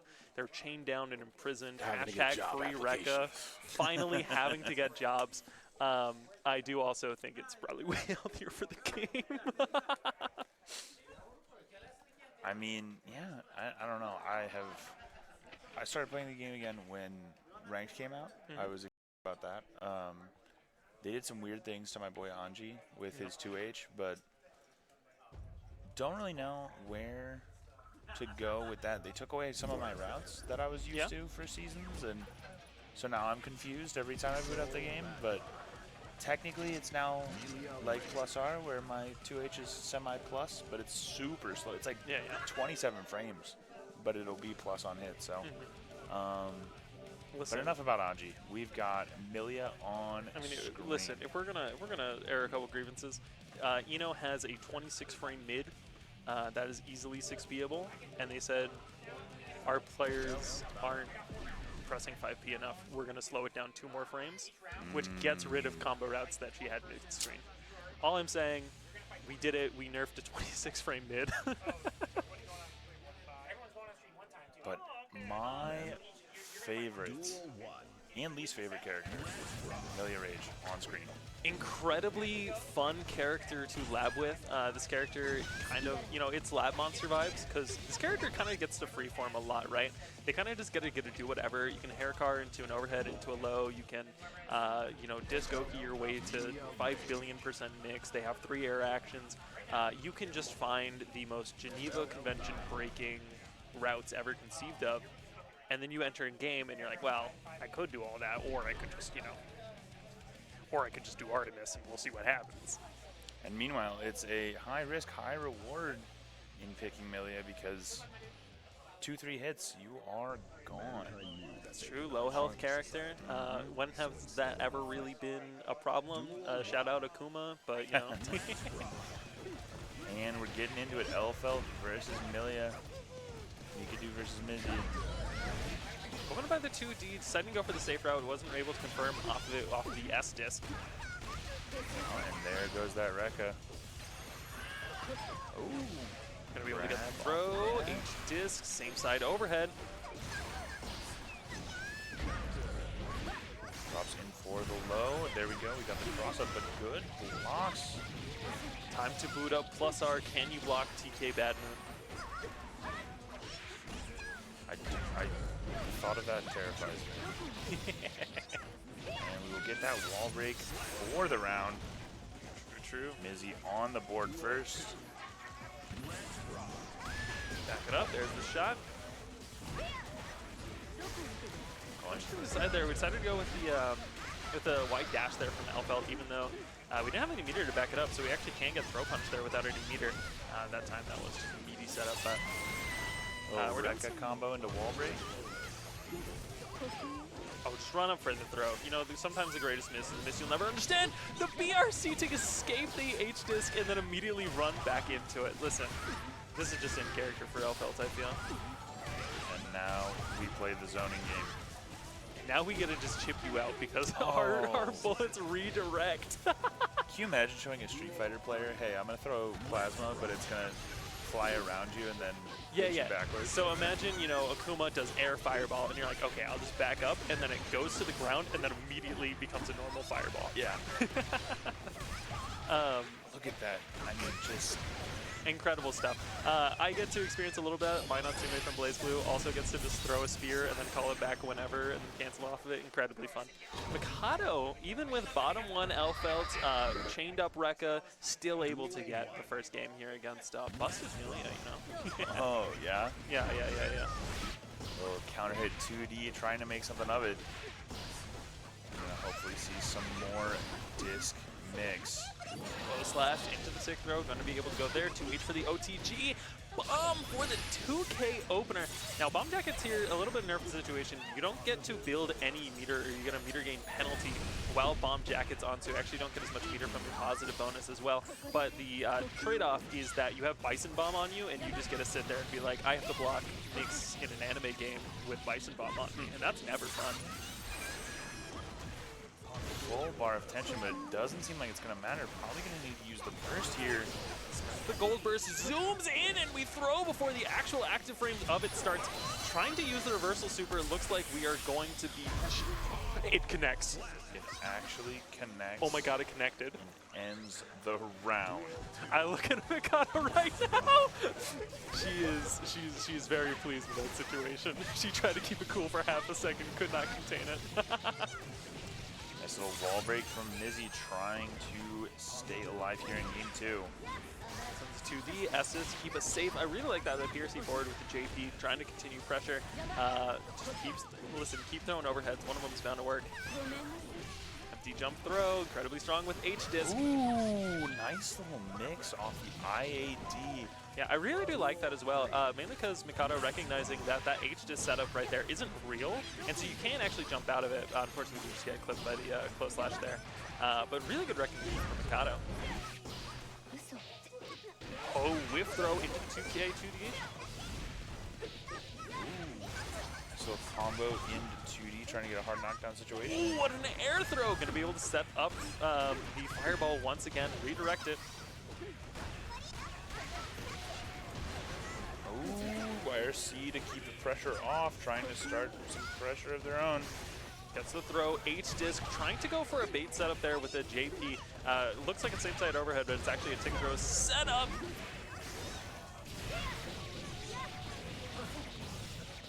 The wall with the super. Hopefully this will actually connect. There it is. Watch the movie. On the board. Here's a cutscene.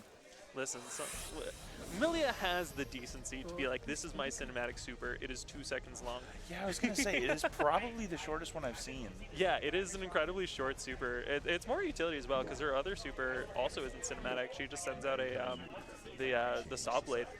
Milia, you know, she respects your time. She's gonna kill you quickly, and she's not gonna take you to no movies, no funny business. It's, you know, right to it, right to the murder. But speaking of right to it, we did see that slight delay before hitting rematch. It's something I still love to call out. We're thinking about going into game 3. Both players actually not pressing rematches, so both kind of trying to establish a game plan. But Mikado just ending the round. Yeah, Mikado, Faster than I could. I was a little worried there. I saw the red RC. I was like, what are we doing? Don't drop here. Don't drop here. Said we're just messing with you. Listen, we got 100 meter. We're going to spend it. Good 2P counter hit confirm off the air dash, which means we do get that close slash confirm. Backwards fireball. Just... Listen, it's off screen. Your mind's like, what fireball? There's no fireball on screen. Yeah, I don't got to gone. worry about nothing. And then immediately comes back. My trusty boomerang. Just firing shots out of the gun. Zoning time, zoning time. Good, JP calling it out with another perfect Mikado, 2-1 over Mizzy. Potentially on set point here. Looking, you know, representing Elfeld as best they can. I mean, and that's a perfect from both players, correct? Oh yeah, I Each believe getting so. a perfect round, so, I mean, trying to, I don't know. It's going to be up to Mizzy to see if this goes to another game 5 on stream. Gets the knockdown, H-Disc, what are we doing? Going for the low. Oh no, we drop outward because we were too far backwards, instead landing us into a drop combo, which means we actually do get the punish. Oh, nice jump over the attempted low. Hair car. Oh no, hair car hit so late. We were not ready for that low. We are going to be able to get the wall break there. Yeah, that hair car just delayed so long. It was just like, listen, You got a billion years to block this low, but you're not going to do it. Yeah, that hair card is very interesting. I haven't seen it hit that late before. I didn't know it was just active for that long. Liking these save jabs here that we're doing from Mikado, especially because we're a little worried about the burst, and we're a little worried about some other things, and it catches out crouchers as well. Nice anti-air to try and stop Mizzy's pressure. But unfortunately, for the side of Illinois, we are on our last life in this round. That's true. See what we get. We get a Far Slash starter. Going to be send us all the way out here. Far Slash for another meaty. We have no meterless reversal, so we do just kind of have to hold this as long as we can. Mix up with the air bomb. We got 50 meters to spend. We're not going to spend it. Go for the safe jump. Boom. Tries to go for the throw, but we walk back instead. Going to be able to get us our own throw, the Chicago Punch, as they like to call it. But this is Oh, not we're gonna close it first out. beating, and it drops us the game-winning combo there. Even though we had the little bit of delay, reproject fireball, it's always coming That back. projectile Disgusting. needs to get nerfed. Listen, we took It's away your enough. Rekka. Yeah, the we took Rekka's away gone. everything good. We're taking away the fireball too. We can't handle it. You know what? I guess that's fair. If the Rekka doesn't get to be as powerful as it used to be, I guess we'll let the fireball rock. But We jeez. got our eye on you. We got our eye on Yeah, you. that's some scary stuff. Incredible showing so far from Wisconsin. I mean, we got a 3-1 on stream and a second 3-1 on stream. I don't think, maybe we didn't need the boozer buff, it turns out. So I guess we are in our last set on stream from Group 3 in round 2. True. Looking like we got Prince Peach playing Eno. That's my character. I'm going to get very annoying. I'm very sorry. Versus 2 Jellyish on the Elfelt again. So get to see some crazy projectiles again. Yes. We're going to It see more of is, those projectiles. But we also get to see the worst projectile, which is Horizontal Chemical Love, because it whiffs on dashers. It is only plus if you hit airborne. You have the ability to be 6-speed. It loses to a lot of lows. Her Stroke the Big Tree loses with 6-speed. I'm going to be downplaying this entire time. I'm so sorry to the audience who has to hear this. This character So sucks. what I'm hearing is buff Eno. So true. Should be So back to her Exert days. We got to bring her back to the I glory of don't Exert. Give her know. back a normal air dash. Does anybody else remember season 1 Eno? God, I think about that day and I cry. I I think don't about need- peak season 1, Oh. Wasn't like Struck the Big Tree super plus? or So something? it was +2, which means that you got a frame trap off of 6H, but you got additional mix off of it too, because you can go into Yeah, stroke no, again, I'm or you could okay. go for. Oh, it was so good. I am Oh, okay. we used to be a proper fighting game community. And now look at Oh. us. Now to stroke the big tree heavy is minus. They nerfed Eno, and it's all gone downhill from there. Listen, I don't want to say that we can directly chart the fall off of Guilty Gear Strive to the nerfing and buffing of Eno, but all I'm saying is Eno a lot better in this season than she was before, and the game's back. All I got. I'm not saying much. I'm not saying much. I'm just saying if you want your game to succeed, you need Eno to succeed. How much agenda do you think we can put into this one singular delay while we try to get these controllers set up? Somebody from Arxis is watching right now going, oh, I get writing this down. Maybe Nerf Eno. nerf Eno. You know what? Yeah, fuck her. We're putting Eno in the dumpster. Nah, can we just make Fujin guard Oh. crush? Hold Whoa, up. whoa, whoa, whoa. Whoa, wait, whoa. This is what's on my cheat sheet. Whoa. Hey, let's calm down here for a second. All right. There's a gun. Hey, that's a funny move. I That's was a funny expecting- blue man with a gun. Okay, hey, listen. I was expecting an Eno here. That's not on my cheat sheet. Oh, we're both hovering. Okay, yeah. Okay. I mean, if we want to see a good old-fashioned Western duel of some revolvers firing, Yeah, I mean, that's why I think my favorite Lucy interaction, because I was messing around with her a little bit with Happy Chaos, and she's like, finally, someone I understand. Like, I got people throwing, like, flamethrowers, I got people, like, distorting time, and, finally, it's just someone with a gun. I can handle someone that. with God bless Happy Chaos. Why they chose to create him. Listen. I have no clue. But we have the last game on stream for round 2. We have 2 Jellyish and Prince Peach. Eno versus Elfelt again, our second time seeing Elfelt this round. True. Goes for the JH, tries to bait out the press there. That is a situation where if you try to go for a rehammer, you do instead get counter hit instead. So I like that little bit delay there, trying to bait out the press from Jelly. Oh yeah, Listen, everybody's favorite projectile that we were talking about. there last is set. no air dash for Eno. She just has to deal with it. Goes for the Wild Assault combo, pick up with the 6H. Not going to be able to get the kill here, even with MLA. We do have the meter advantage as well. Really good 2P from Jelly, calling out that air dash. Gotta win a couple situations here. They gotta go your way, and you cannot mess up. So that will be the round. First available for Prince Peach. Decides to use it. Jelly's still needing about 2 situations, and that dive kick is going to kill. That was a little risky too. I looked at it, you're like 48% meter. You're like, am I going to have enough meter that I can cancel this very, very minus dive kick? And the answer was you don't need to, because we'll just get opened up by it. Great use of the record into a combo for the wall break. Big counter hit, goes for the side switch again. Oh my god! Instead of going for anything safe, we're doing risky for the side swap. Wasn't able to get the red RC to connect 6P, then dive and connect it with the bar slash. Jellyish. She has a little bit of experience fighting a pretty good Eno. Her name's like Beatrice or something. So, Oh, yeah? I think she learned a lot from that player, wherever she may or may not be. Good call out there on the rehover. Gonna be able to throw out the 5P. Once again, we now get another counter hit. Tries to go for a reset with the 2K just for too far. We're getting a bunch of these weird spacings. Oh, and reverse punish on the super. Shout out Blitzcrank Super 2 in 2x scale, looking exactly like Eno for some reason. They ripped it straight from Guilty Gear, I feel like. Keeping up that pressure. Once again, yeah, that's kind of a situation where actually can succeed.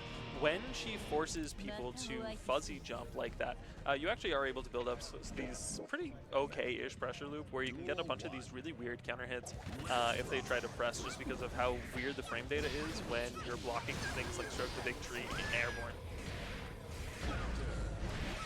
Now you're looking at some serious Eno pressure coming out of Prince Peach. True. Really like that meaty MLA setup there, especially Cognizant, because they're like, listen, when she's forced to play neutral, doesn't do too well. So instead, what we're going to do is we're going to try to keep this wall for as long as we can until we get a hard knockdown.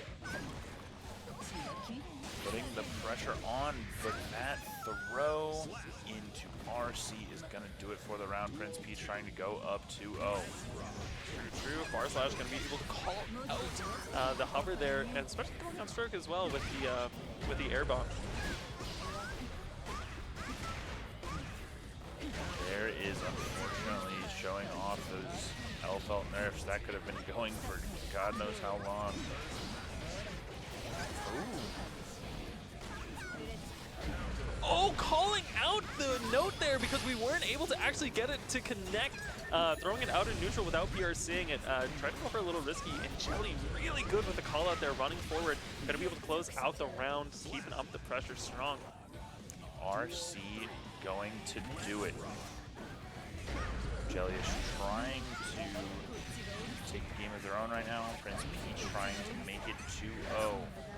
We are on round 3. This is anyone's set still, as we are only on game 2. Goes for the wall slumps there. Didn't quite work out. We didn't get the OTG either, which means that bomb setup becomes suddenly very fake.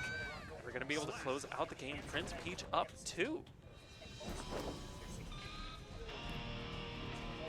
2-0, and we're returning the character select. Now the question is, do we get an actual character swap, or are we going to the bed, man? The Dizzy. Now, little did you know. Oh, the Bedman. Now, I don't want to say nothing. This is another really bad matchup for Eno. Spike zoning pretty strong, especially with electricity falling behind it. It's not necessarily the funnest matchup, especially when you sort of have limited air movement here. So we're going to be able to see. I know, Jelly messing around a little bit with Bedman in the lab. Where's what they're going to be able to pull up? Now this was still when I remember Bedman release because of this song. How did you feel about Circle? Because I know that was like a big that was the discourse. Is Circle good or not? I can take the unpopular opinion that I really didn't sound like a whole lot of other songs, and honestly was just cool. Like I remember, I don't listen to a lot of video game music outside of playing the game, and the Circle is definitely on a couple playlists of mine. So. Listen, Circle's a good ass song. At first I was proud to say I was a hater of it. I was like, this song's bad. Then I listened to it a couple times, and I'm like, you know what? The Circle, I get it. Keep it on that Eno pressure, Prince Peach. The orange Wild Assault extension. Yeah, this 2S is incredibly good just for making sure that, listen, if you're going to stand, you're going to get counter hit. If you try to press a button, you're going to get counter hit. You kind of got to respect it, whatever the approach is going to be after that 2S.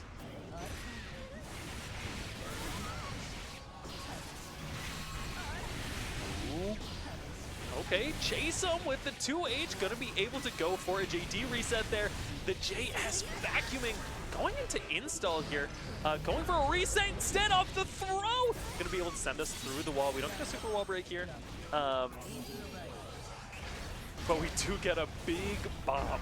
Back quite literally against the wall for Prince Peach, but doing a great job of getting a couple comps. Yeah, even just a little bit of chip damage here is going to be enough. Yeah, there it is. And there is those funny spike projectiles. Wouldn't really think of Bedman as a zoner. No, you really wouldn't. You would be like, okay, well, Like this character, aesthetically. well, especially if you're thinking about Exert, right? So he's like all about setups. He has a bunch of deja vu tokens that you're able to go through. He creates these really messy setups. And then they bring him to Strive, and it's like, well, he has all these like deja vu follow-ups, but they're like weird and they're distorted, and they create these really tight pressure sequences that make it really scary to like even want to like think about pressing. Because if not, you get slapped by the God hand just slamming you down and bouncing Speaking you. of the God Hand. Not going to help in this situation though is Prince Peach. Trying to keep on that Eno pressure with the fast PRC. Oh, we get the counter hit, but we miss the God hand. Nice chicken blocking. Flex shield to try and take away some pressure. But Heavy Chemical Love, once again, the worst button ever. Missing 2H. Bedman is just so scary in the corner. Catches the backdash there. Jellyish. Jellyish on the board, which I think is what you needed? No, we need you. So right now, as it currently stands, looking at it, it looks like Group 1 goes to Illinois. Group 2 going to Wisconsin.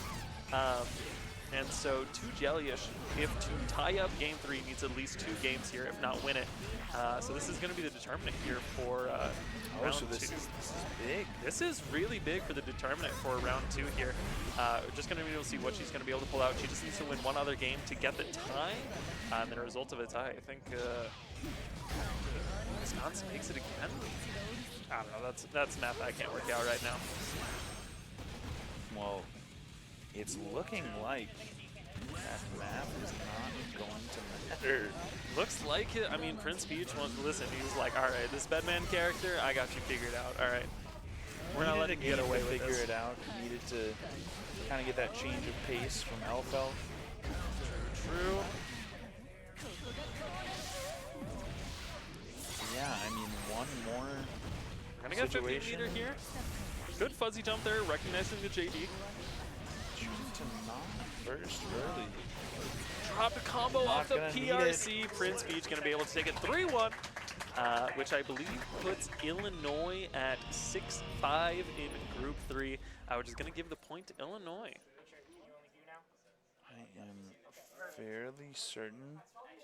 I'm gonna have to get confirmation from production, but I think that is round 2 Illinois. I believe that is round 2 Illinois, if I'm doing the math here. And just like that, we're tied going into round Just 3. like that. We are Wait, tied. whoa. Wait. What? Sets are tied. Let me make sure. Also, got to zoom it back in chat real quick. I know someone asked for the spreadsheet link. We're going to share that real quickly so you guys can follow along with that. Just give us a moment. Let me double check.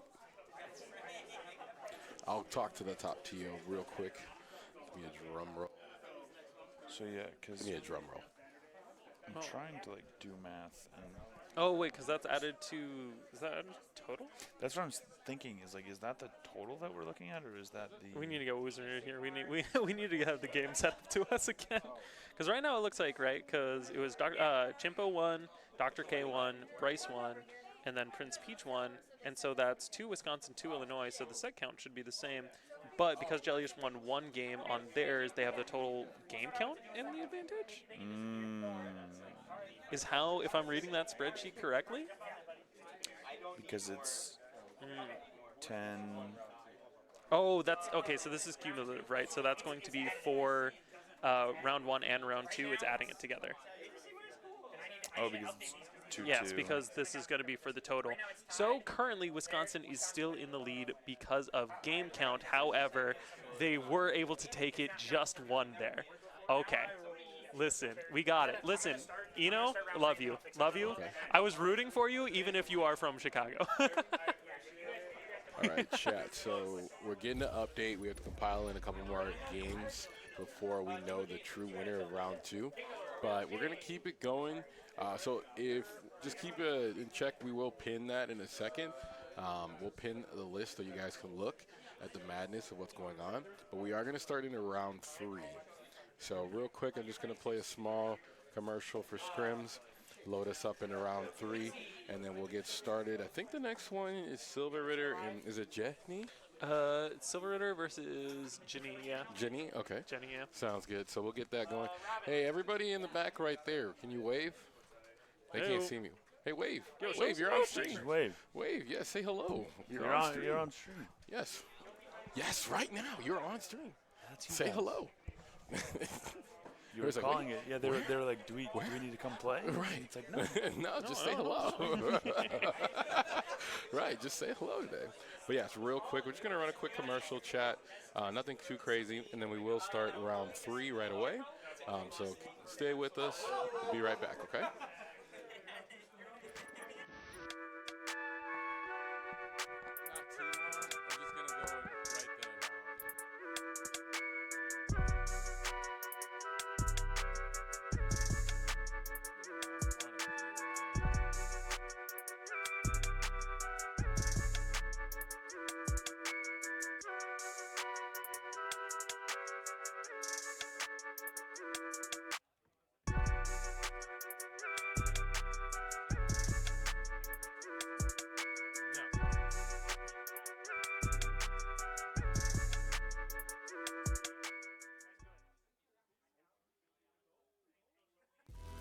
Unleash the power of precision with built PCs. Pre-built for peak performance, crafted for gamers and creators. At Built PCs, we believe it's the little things that matter most. Visit jawa.gg to order your dream rig today.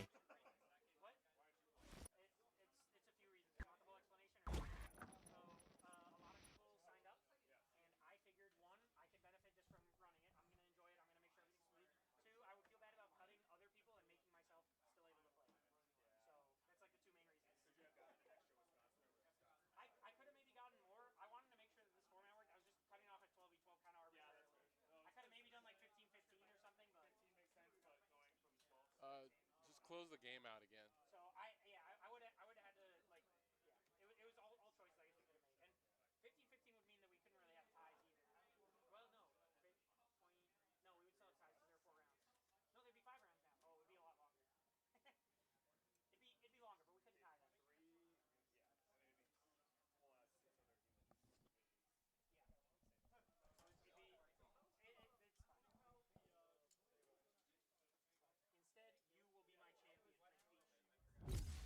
Instead, you will be my champion, Prince Peach.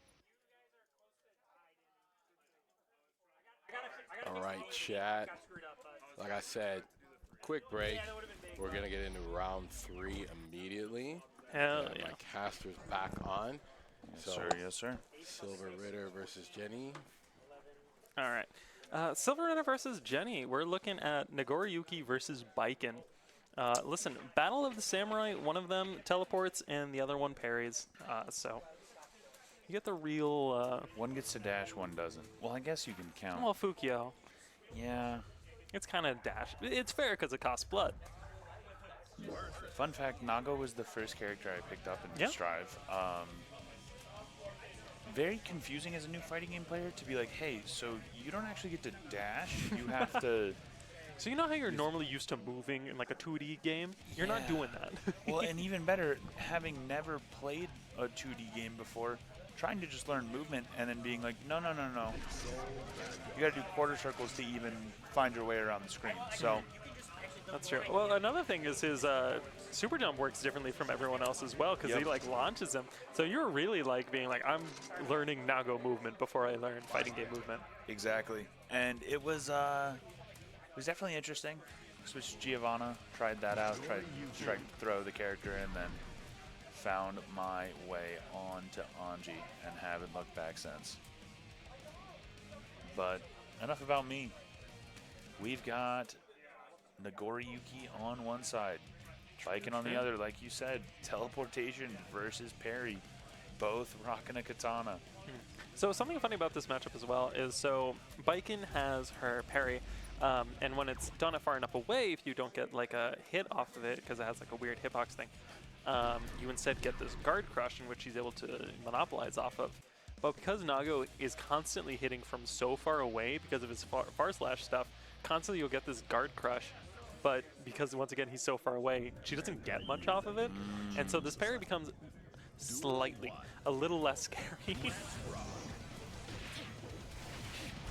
I think we're doing a little bit of a button check here. Run up for the gold burst. Yeah, this is normal Strive gameplay. I don't recognize anything wrong with it.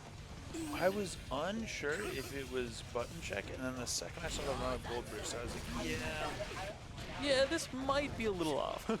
Still can't put it past him, but maybe. that one does check out.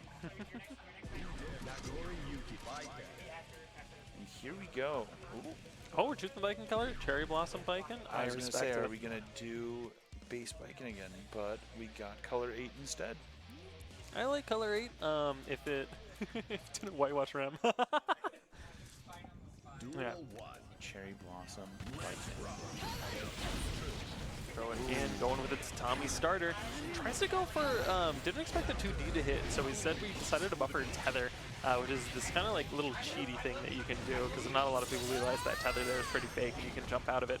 But instead we just whiffed it entirely because we weren't sure 2D was going to hit. Goriyuki, massive 2H, being able to cover almost half the screen, especially when that blood meter is built up. Jump in coming, but YRC kind of holding away from the pressure. Ooh, but the dash in dust. Okay. And he had some meter too, so there was definitely going to be some combo after. Fukyo back immediately into Beyblade. We're building up the blood here, but we got just enough back not to pop because of the far slash pressure. And instead, it's going to allow us to actually get a hit with some level 3 Blood Sword 6H, just chunking your health down. Burst still available for Silver, trying to find, I mean, you're looking at a lot of situations that you have to have go your way, and unfortunately, not going to be the case, and game 1 going to Jenny. Yeah, I really like that too. Jenny very clearly was like, listen, I got the health lead. I can just trade with you whenever I want. This 2H, it's an anti-air. I'm going to get hit by it. Doesn't matter. She's looking incredibly strong here, building up this pressure, causing Silver Ritter to try these fussy jumps out because we just do not want to deal with any of this. Ooh, tries to get that extension off of that RC, but unfortunately it's going to drop, and now we get more pressure from the Goriyuki. We were just too far in order to get the command grab. Unfortunately, that means we are going to have to stick with our level 3 blood, which means we're not going to have too much opportunity to Fukyo. Oh, speak of the devil, as soon as we get that 2S, just enough to dash in there and get a tap dust off. Tap dust red RC into the kill. Ooh. Tries to escape from the corner. Instead, we're just going to build up some pretty big blood. Going to be able to get a throw off there. Tether time, left, right, you choose. And there you go. Perfect for Silver Ritter on the Viking. Listen, they were like, all right, this Nago character, That's so funny. So the parry ending up goes for the throw. It's a long throw animation, so you actually get a lot of blood time off there. Blocks the gold burst. And a very, very nice game. Yeah, this is a very explosive matchup because we saw, you know, Nago blows you up after just getting a couple hits. But the minute Nago misplays, Pop, Spike, and similarly a high damage character can just kind of make you explode as well. Looking for those tatami mats to kind of play the zoning game, but those teleports coming in for the Nago. Really like these pokes, trying to build up just enough of blood so we have another Fukyo in the chamber. We're kind of sitting at pretty high blood now, opened up by the TKO Zansen. Opting for the gun for the screen kill rather than the cinematic super. Might have been a bit of a misplay because cinematic probably would have killed there. Goes for the 2H with the anti-air gun. Welcome to the fireworks show. I believe 4th of July was a couple months ago, though. Often forgotten. Though Baiken is a samurai, she does possess a firework-producing blunderbuss. You know, it's historically accurate. You know, once guns were introduced to feudal Japan, it's like, oh, why are we using swords? Let's grab us a gun. So you know, she's upping with the times. But needing the gun right now, considering Jenny is getting that wall break combo. The 50 bar build used for a red RC. Burst is available on both sides. Opting not to use it. Trying to bait out the YRC there off the tatami mat. Instead, Jenny deciding she's just, you know, we're just going to hold him. Double 2K. Double 2K. Show him your kicks. Let's see him. Immediate spends on the burst. Did not want to take that combo at all. TP starter there is incredibly scary. Trying to space full screen, but unfortunately, you will lose the space battle into a couple levels of blood on Nago. Very big buttons. Tries to go forward with the close slash meaty. Instead, we're getting thrown. Zansen whiffing. Could have led to a throw punch there. Catch the backdash with the close slash. Once again, breaking wall with gun. And every time leaving him just a little bit alive. Yeah, call out the deflect shield to go for the throw. And a great showing on game 3. Silver Ritter going up 2-1. Burst used early.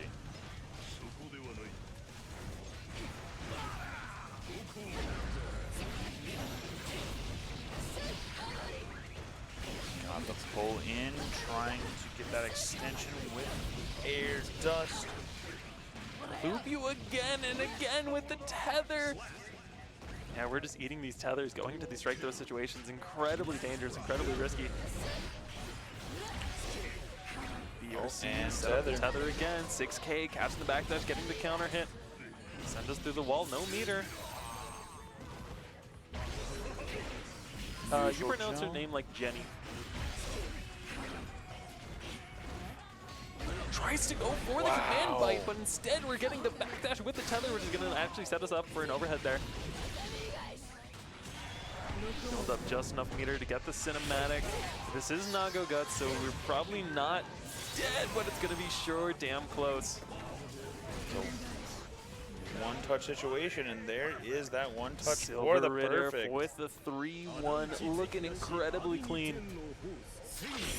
Very much needing that for the side of Illinois.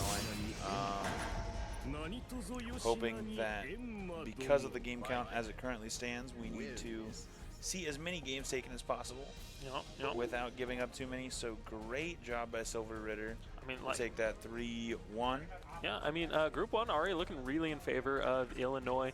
Upset 5-3. Additionally, we're getting another 19 games up to 12. So it's a little tight, you know, it can definitely change, but definitely very much the Illinois stronghold.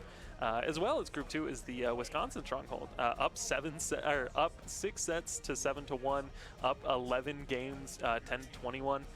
The real battleground is going to be this Group 3 here, which is 14 games to 15 games and tied at sets at 4 sets each. That one is going to be, I think, the real killer and the real game decider. Very, true. And it looks like we've got coming up next Toxic Yuri versus Kaluna. Toxic Yuri playing none other. Elfelt once again back in it. But this time we're going up against Kaluna, and you know what? Keep the Bikins here. Because for the next 2 times we're going to Bikin in these matchups once we get to Alan. Kaluna, notorious Naoto player, at least from my knowledge of him because of Blaze Blue. DP specialist, will make you question your sanity if you even know how to play fighting games based off of whack-ass neutral. It's something we love to see. And when we get to Alan, I have a whole spiel about Alan. But, you know, Toxic Yuri out here with the Elfelts. I'm not quite too sure about that matchup. Yeah, Elfelt Biken is what you said. Yeah, Elfelt Biken. Feels both want to get in, but I think Biken possesses more tools. So I think Biken will have a better time inside because you're dealing with someone without a meterless reversal, right? So you're just having to bait out YRCs, you're just having to bait out 50-meter reversals, which are going to be very telegraphed based off of meter. So Biken's going to have a lot easier time setting up their Vortex, with the difference being that because of frame 1, Elfelt's actually going to have a lot of different time using their Rekka. So, you know, their Rekka is going to have like a 1-frame gap, which is frame 1, which is what Biken needs for her parry. So even if you try to go into sort of these Rekka block strings to try to get the mix that's already been nerfed, you're, you know, having to 50-50 again with Biken parry. I think this is probably going to be a little bit Biken favored a little bit here, simply just because she's going to have a better Vortex, but that is going to be contrasted with Elfelt's ability to use Fireball. So it looks like we're going into the Guilty Gear Classic. We have the controller settings, but we don't have a way to test buttons in the character select. Listen, it's ArcSys jank. You know, you got to sit there and you got to be like, thank you ArcSys for making these fighting games. Please give us quality of life features. You know, we got frame data. We got frame data last. Yeah, that was that was big. That was big. That was a long road to get to frame data. So listen, we're not even close to replay takeover. We're getting there. We got mods for it, but I didn't even think about that. I'm so privileged with all this stuff that I get in Street Fighter at this point, and not to mention, for those who haven't gotten to play 2XKO yet, I mean, talk about a very interesting training mode. Yeah. Any bells and whistles that you think need to exist in the game exist in that game. So. But this is not 2XKO. This is the Guilty Gear Strive Crew Battle. We've got Biken on screen. We have Elfelt again on screen. 2 characters we have already seen, but not this matchup specifically. We are playing an anime game, so we're letting the anime intro rock. Love to see it. Absolutely. Turn that contract into a gun, and it's ready. Let's look to see how this round start's going to work. Toxic Yuri can save the FGC, is what I'm hearing, actually. Okay, we are. Oh yeah, we're just immediately setting up with the zoning. Here comes the fireballs, trying to keep Kaluna out at any means necessary. Opened up by the low, goes for the guard cancel off of the parry. Instead, we're gonna get thrown there. Oh, yeah, there it is. That's what you're talking about. Sends out the gun, and we're gonna get the confirm because of the spacing. Really good awareness there from Kaluna. Eats the close slash and gets counter hit because of the air bomb. This should... No, never mind. You know what? Sorry, Japanese guts. I've completely forgotten. Tries to go for the parry, but it is not going to work on the explosive, sadly, which would be really funny if it did. It would be incredibly funny if you could parry the explosive, but then we'd just be playing Hakumen. I don't think anyone wants to be playing Hakumen right now. Oh, into a side swap because of the delayed sword cancel off of Kabari. Kaluna getting a perfect on this game 1, sending it into a round 3 situation. Nice jump into Toxic Yuri. Truce sends out the projectiles, trying to build as much space as possible, trying to get them to clash with the tatami mats. Sends it in, tries to go for a jab, but gets whiff punished. JS, just an incredibly strong button, tries to go in for a run-up throw, parry the Rekka again. opened up by the 2H. Listen, that close slash is a 50-50. It's either going to be Tiger and Eos onset, or it's going to be 2H, and either way, you're going to get opened up one way or another. Kaluna with the first game. Incredibly strong showing there. Pretty familiar with the Alpha matchup, it looks like. So funny to see. I think that was 3 JPs in a row. Such hilarious combo routing sometimes in this game.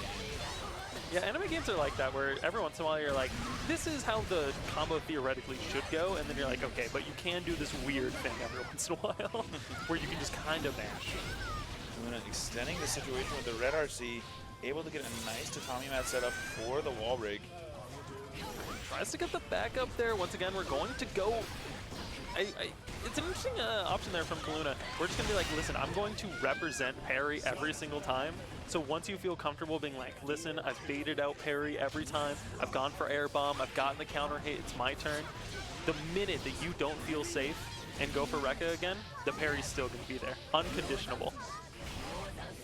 Very tough stuff to deal with.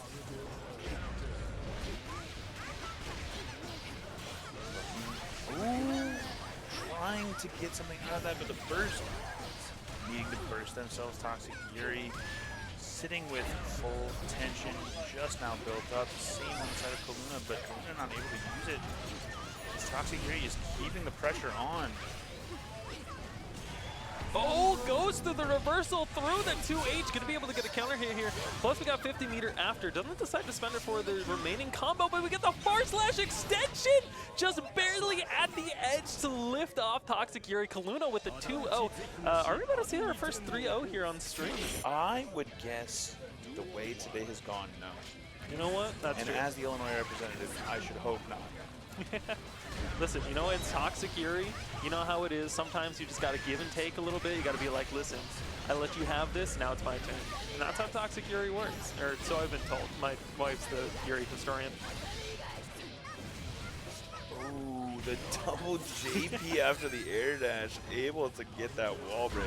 Once again, we're doing these air meets. No, Kaluna! You taunted? We're gonna hope that was a misclick. What happened to friendly competition? We're gonna hope that that was a misclick. The fact that you got the round after that too. This is the Toxic Yuri. The Bike and LFL Toxic Yuri is taunting when you're already winning. This is insane. Oh, look at that combo. Just completely at the last second, each of those connecting. Yeah, nice gun. Check out mine. Whiff throw.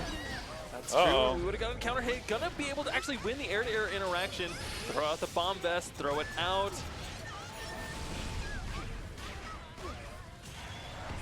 Goes for the reversal through the reset. Kaluna with the 3-0 even after taunting.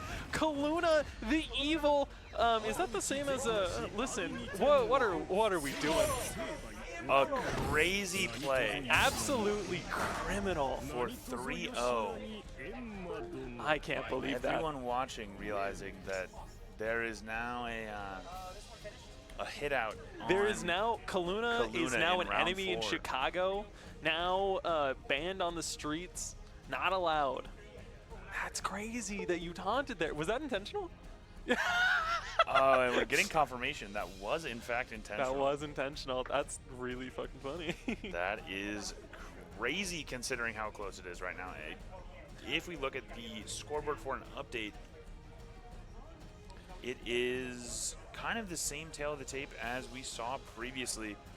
The Group 1 is being pretty well dominated by Illinois, with Group 2 being kind of run by the Wisconsin representatives. However, Group 3 is seeming to be that deciding factor. True. Meaning these sets are just that important as we move through. These final sets, speaking of Group 3, we got them lined up here. Bobo Johnson rocking in with the Kai, recently buffed, has a bunch of Vapor Thrust routes, so he gets to loop GP a couple times. Welcome back, Ken Masters. We missed you. And Alan, once again, I hope you're not tired of biking, because this has been 3 bikings in a row. I was going to say, this is the third biking. Crazy how it's worked out. It's the scrim staple to watch 12 biking matches. in a bracket. It's better than what I had to This deal is with. just a regular occurrence. I'm sorry, Chad. My initial experience with Strive was in Columbus, Ohio. Yeah. And the joke in Ohio is you're going to run into 7 different Potemkins in your run into winners finals. So honestly, I don't know which one I'd rather take. So it's funny Viking or enough. So Potemkin? I used to live in Arizona, and for whatever reason, is Arizona was the FGC there was mostly on ASU campus, Okay. and if you wouldn't believe it, lots of Happy Chaos players drowning in them. I knew 4 of them, and so that local it was completely dominated by Happy Chaos, and they're Ugh. like. Listen, that was a nightmare because I was the one playing Eno, and I was like, please, it was season 2. This is a like 8-2 matchup for Eno. Please don't. Rough stuff. Yeah. Having to deal with Mr. Gunn himself. Now, I think we're figuring everything out Oh, controller-wise. wait, we're getting a keyboard player? Wait a minute. Yeah, is that Wait. Oh no, it's Alan. Alan with his weird little box. He's walked me through. He's given me the stick to her a couple times. This box is a mess, and it's awesome. Yeah, it's button test. Yeah. Guaranteed button check out of both of them. Yeah, but you know this. It's Dizzy and Johnny. Yeah, this is that's- a reunion of the Sky Pirates. You know, for a while, Dizzy was a jellyfish pirate.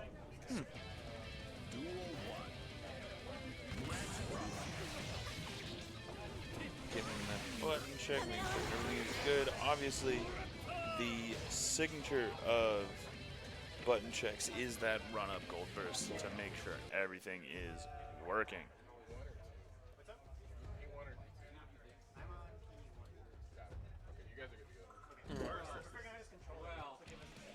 And we are getting everything set up. Maybe having some slight technical issues with Just a couple, looks like. the controllers. Looks like we're on. I get to hear the unplug and plug in sound, so I'm familiar.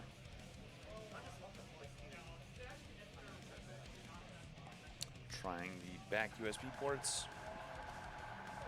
Oh my god. Oh my.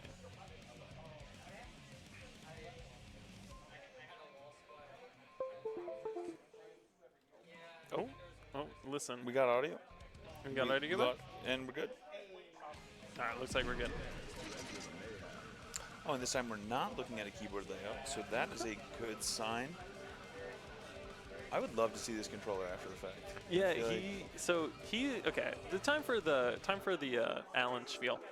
Alan is an Exerd Viking player, or Exerd Jam player. Sorry, let me correct myself. He's waiting for Jam, but he is a Viking player in this one. He's an Exerd Jam player, and Jam also has a parry.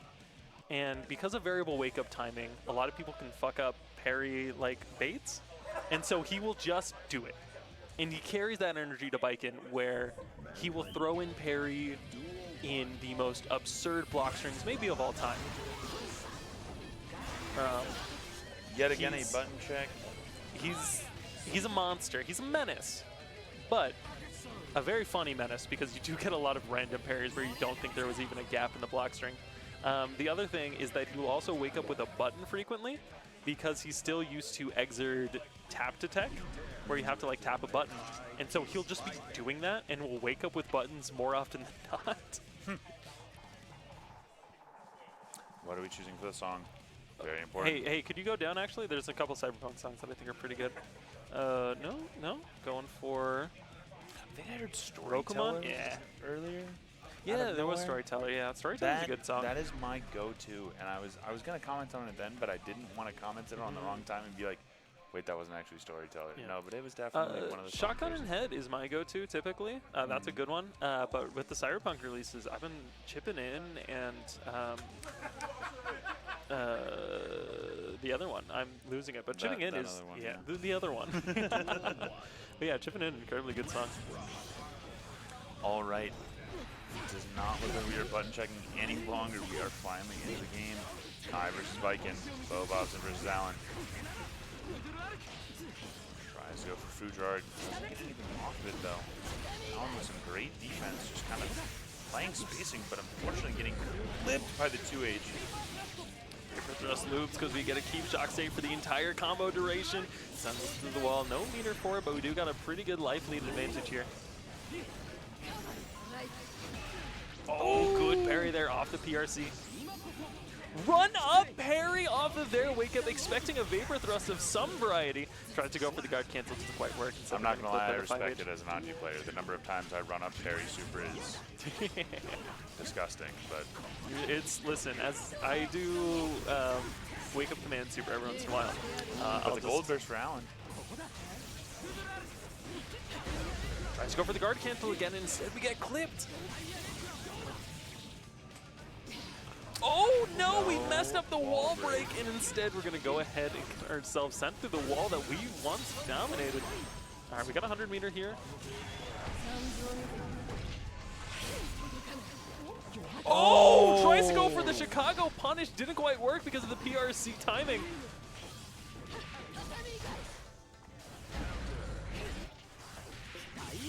Nice with the 6B, close it out with the Udrag.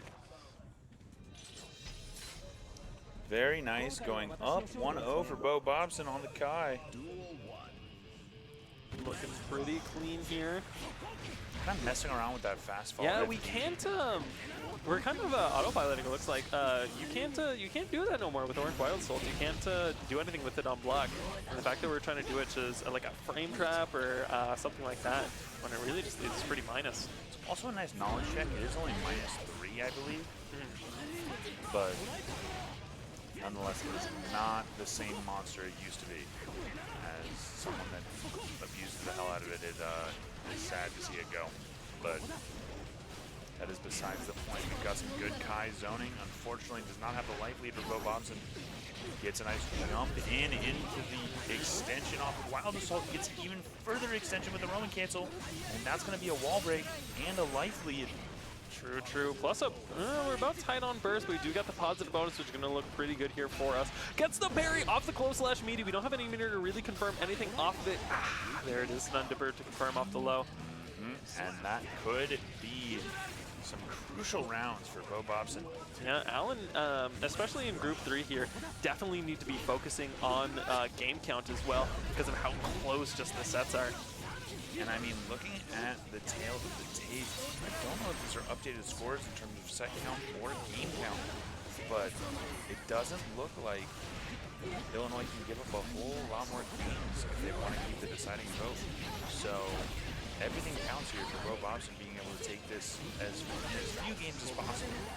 True, true. Spends a burst. We didn't want to deal with tether. Use the PRC to try to catch the anti-air. Instead, we decided to back up. Listen, PRC, it's dangerous. I don't want to see what that. I don't want to know what that front spin's going to do with that PRC there. Nice vapor thrust to get the wall break. Gun. And vapor thrust on wake up. Bo Bobson taking it 2-0 so far over Allen, potentially moving on to set point here. Just needs to win one more game. We're going to see if he's going to be able to close it against Allen. Allen needs to think. Listen, Allen's sitting here. He's like, how do I proceed? What do I do in this situation? He's stroking his little beard over there. A great showing, as we say that, getting a nice extension on Orange Wild Assault. And some IADs in there, some slightly delayed air dashes as well. Just kind of the walk-up throw. The Kai Kisuke Wonder Bread Classic. Nice, gets the guard crush parry, runs up, trying to bait out the vapor thrust, and on the delay, goes for the Gozansen. Do we get a Guilty Gear moment? We don't. I love air throws. True, true. We do get the JPs though, which, you know what? That's another Guilty Gear Classic, unfortunately. Very true. And Bo Bobson trying to put this one away with the counter hit 2H. Trying to go, opens up with the 2-8, sets up, blocks the vapor thrust. This is going to be a full tether combo into a super confirm as well. Instead of going for the RC to get the corner carry, I appreciate it, I understand. Sometimes you just want the corner. Tries to go for the 2H anti-air rather than the 6P, and that's actually just going to get us caught. Safe jump again, blocking out the DP. 6H for the OTG, closing out the round. Going to be the round. Alan's Again, not going out yet. very important as we look into trying to get a lead in this round for Illinois. Needing to take this in as few games as possible. Allen trying to put a stop to that. However, Bobobs with a great anti-air. Getting that slightly charged dust to get a nice little combo. Forcing Allen to use the burst. True.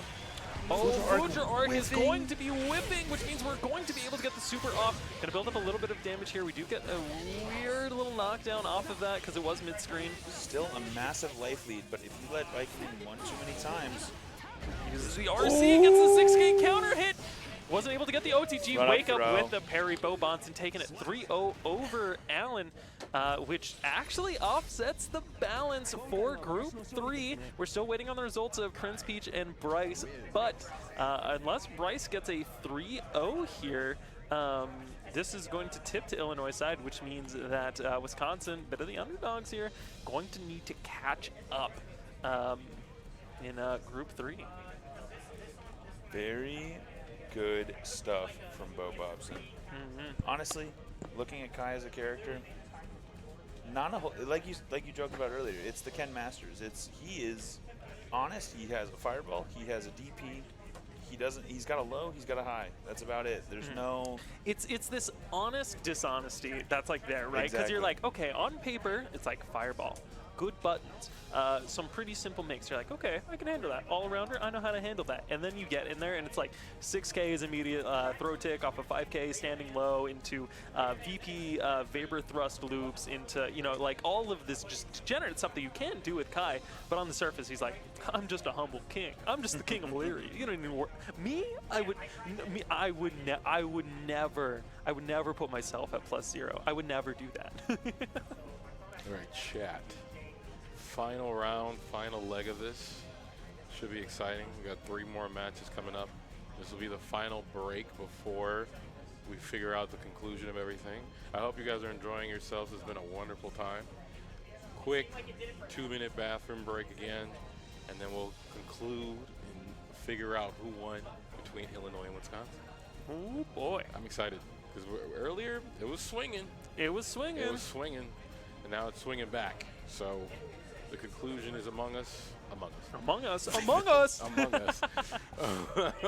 Didn't even mean to make the meme. But we are going to just take, again, quick 2 minutes, go get some water, get ready for the conclusion. And Cool. our next match will be King Koopa versus Zeus to start the conclusion. Hell yeah. Awesome. Cool. We'll see you there.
chat.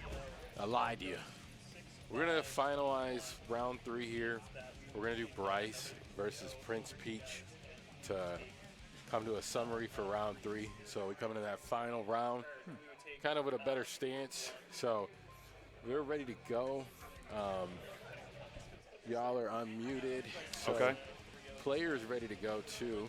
So we should be good. I'm excited for this one. It's getting close in the scoreboard chat. Real quick, let me hype it up. It's getting real close in the scoreboard if you can look at the graphic. This scoreboard's kind of messed up, right? So if you're looking at Group 1, right? So if Mac Please right now against King Koopa takes it 3-0, that puts the score to 6-5 with, it's getting updated, 3-1. It's close. So in this situation, you just need to get a 3-0 lead over one person here in round 4. Group 2, it's kind of already, I think, declared Wisconsin. You can't come back from this one, unfortunately. Even if you were to get 4-0, like 3 sweep, it's just not coming back. And then, of course, the big contender here is going to be the final round for Group 3. You're looking at if Bryce gets a 3-0 here, it ties it up back again.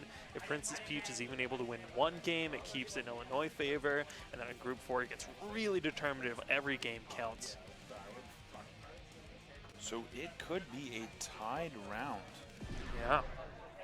Because we'll have Group 1 being won by Illinois, Wisconsin winning Group 2, and then it could be dead even. Well, that's the if thing it was a about 3-0. Group 1 is Group 1 potentially has the to shift over to Wisconsin if they're able to get that 3-1. Regardless, we do got a match to play here. Prince Peach, we saw before, Eno versus Elfelt into Gold Lewis. This is actually a pretty good matchup for Eno, or at least in my personal opinion. She has a decent answers to as round starts and has some interesting options to defend. But, we'll see how Bryce is, because Bryce is unfortunately still Bryce, and we will be pressing buttons like our life depends on it. Ooh! Invading the Sky Laser with the air dash. Prince Peach doing a great job of keeping up the corner pressure. Just insane aura of just walking slowly. And gonna win the round off of just no dashing needed. Listen, sometimes you just need listen. Wall slumps are what she excels at. Unfortunately, they were made kind of bad because it gives your opponent a lot of burst. But you do have a lot of potential in the fact they're able to keep wall, which is where Eno just thrives. Okay, getting some easy setups for some big damage for Bryce. But Prince Peach back on the offensive. Wall break. Didn't get that first hit there, though. It is going to tie up the round. We get the wall break here, which means we get... Nice, the just IB there! Unfortunately, it is not a Blaze Blue IB, because if it was, we actually would be able to... you would actually be plus there. Good 2P anti-air. Getting the back scratcher bursting off of it. We did not want to deal with it at all. Just dump the security gauge, burn through the meter.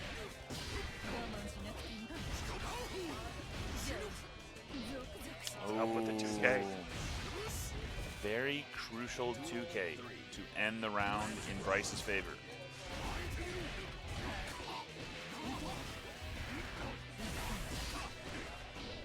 Oh, calling out the 6H there. Good 6P from Prince Peach.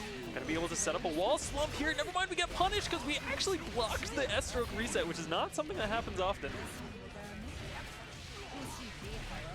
Great pressure being put on by Prince Peach, though, for the deciding round in this first game. Alright, just side switch, White Wild Assault doing Security gauge work. cancel into White Wild Assault. Be like, oh, you think you're... Oh my god. And game one going to Bryce now. Sometimes you call it a blender because you're getting mixed left and right. This is the blender because you're just literally getting torn up by these spikes on this coffin. Now Bryce needing both of these games where Prince Peach only really needs to represent one for the side of Illinois to be the decider. It's a tall mountain to climb. That is 4 health bars to take.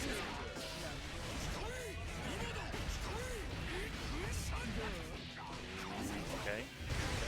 Sends a deflection. missing. Gets the throw off the punish, off the whiff. JH instead going for the ground. We tried to burst bait with no burst? The burst based with no burst? We'll call it some American reset You know what? So because you are playing the president himself. But security gauge for the second follow-up there. Incredibly strong PRC once again whipping on dashers, which means that Bryce really can just run up on you. And we did buy ourselves a game here, which is pretty nice. So this isn't However- going to be the end of it. No, the super whipping. We are able to reconnect with the 5K and send it through the wall, but we miss out on the super wall break, which means we do have to deal with these initial interactions. wow. Oh, gets the throw off the purple throw, opened up with the overhead. No, the low. Oh my God, Bryce 2-0 might actually get the 3-0, which would set Group 3 into a perfect tie. Prince Peach is going to need to take at least one game if they want to keep this game in Illinois' favor.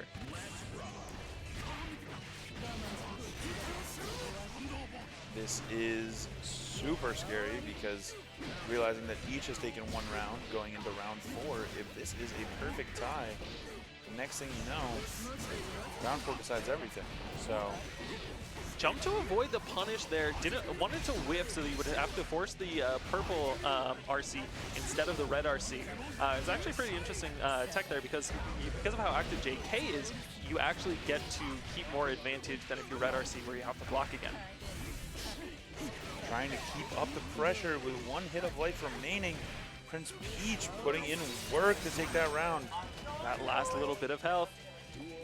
All you need is this one game, and Bryce just needs to take 2 games in a row here if they want to keep this as even as they can. But unfortunately, you're going through the wall. We are getting wall slumps again. Spends the burst, and you get burst bait through the wall. We got super to follow it up as well. This is a heavy wall break, which is going to be a really dangerous situation where, thrives with the immediate bait into the 2D, close it out. There is Prince Peach takes it. So we are going into round 4 with an Illinois advantage here in Group 3. Very necessary game to win. However, there is still a set and pride on the line for Prince Peach. Can they look for the reverse sweep? Bryce doing their best to deny that as a possibility. Behemoths coming out left and right. Just look at that chip damage. It wasn't opened up even once, but all of that was just chip damage of just swinging a coffin in your face.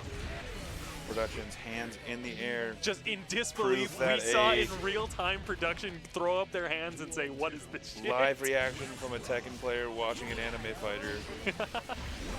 I might not complain about heat for like the next 4 minutes. Yeah, that's it's something.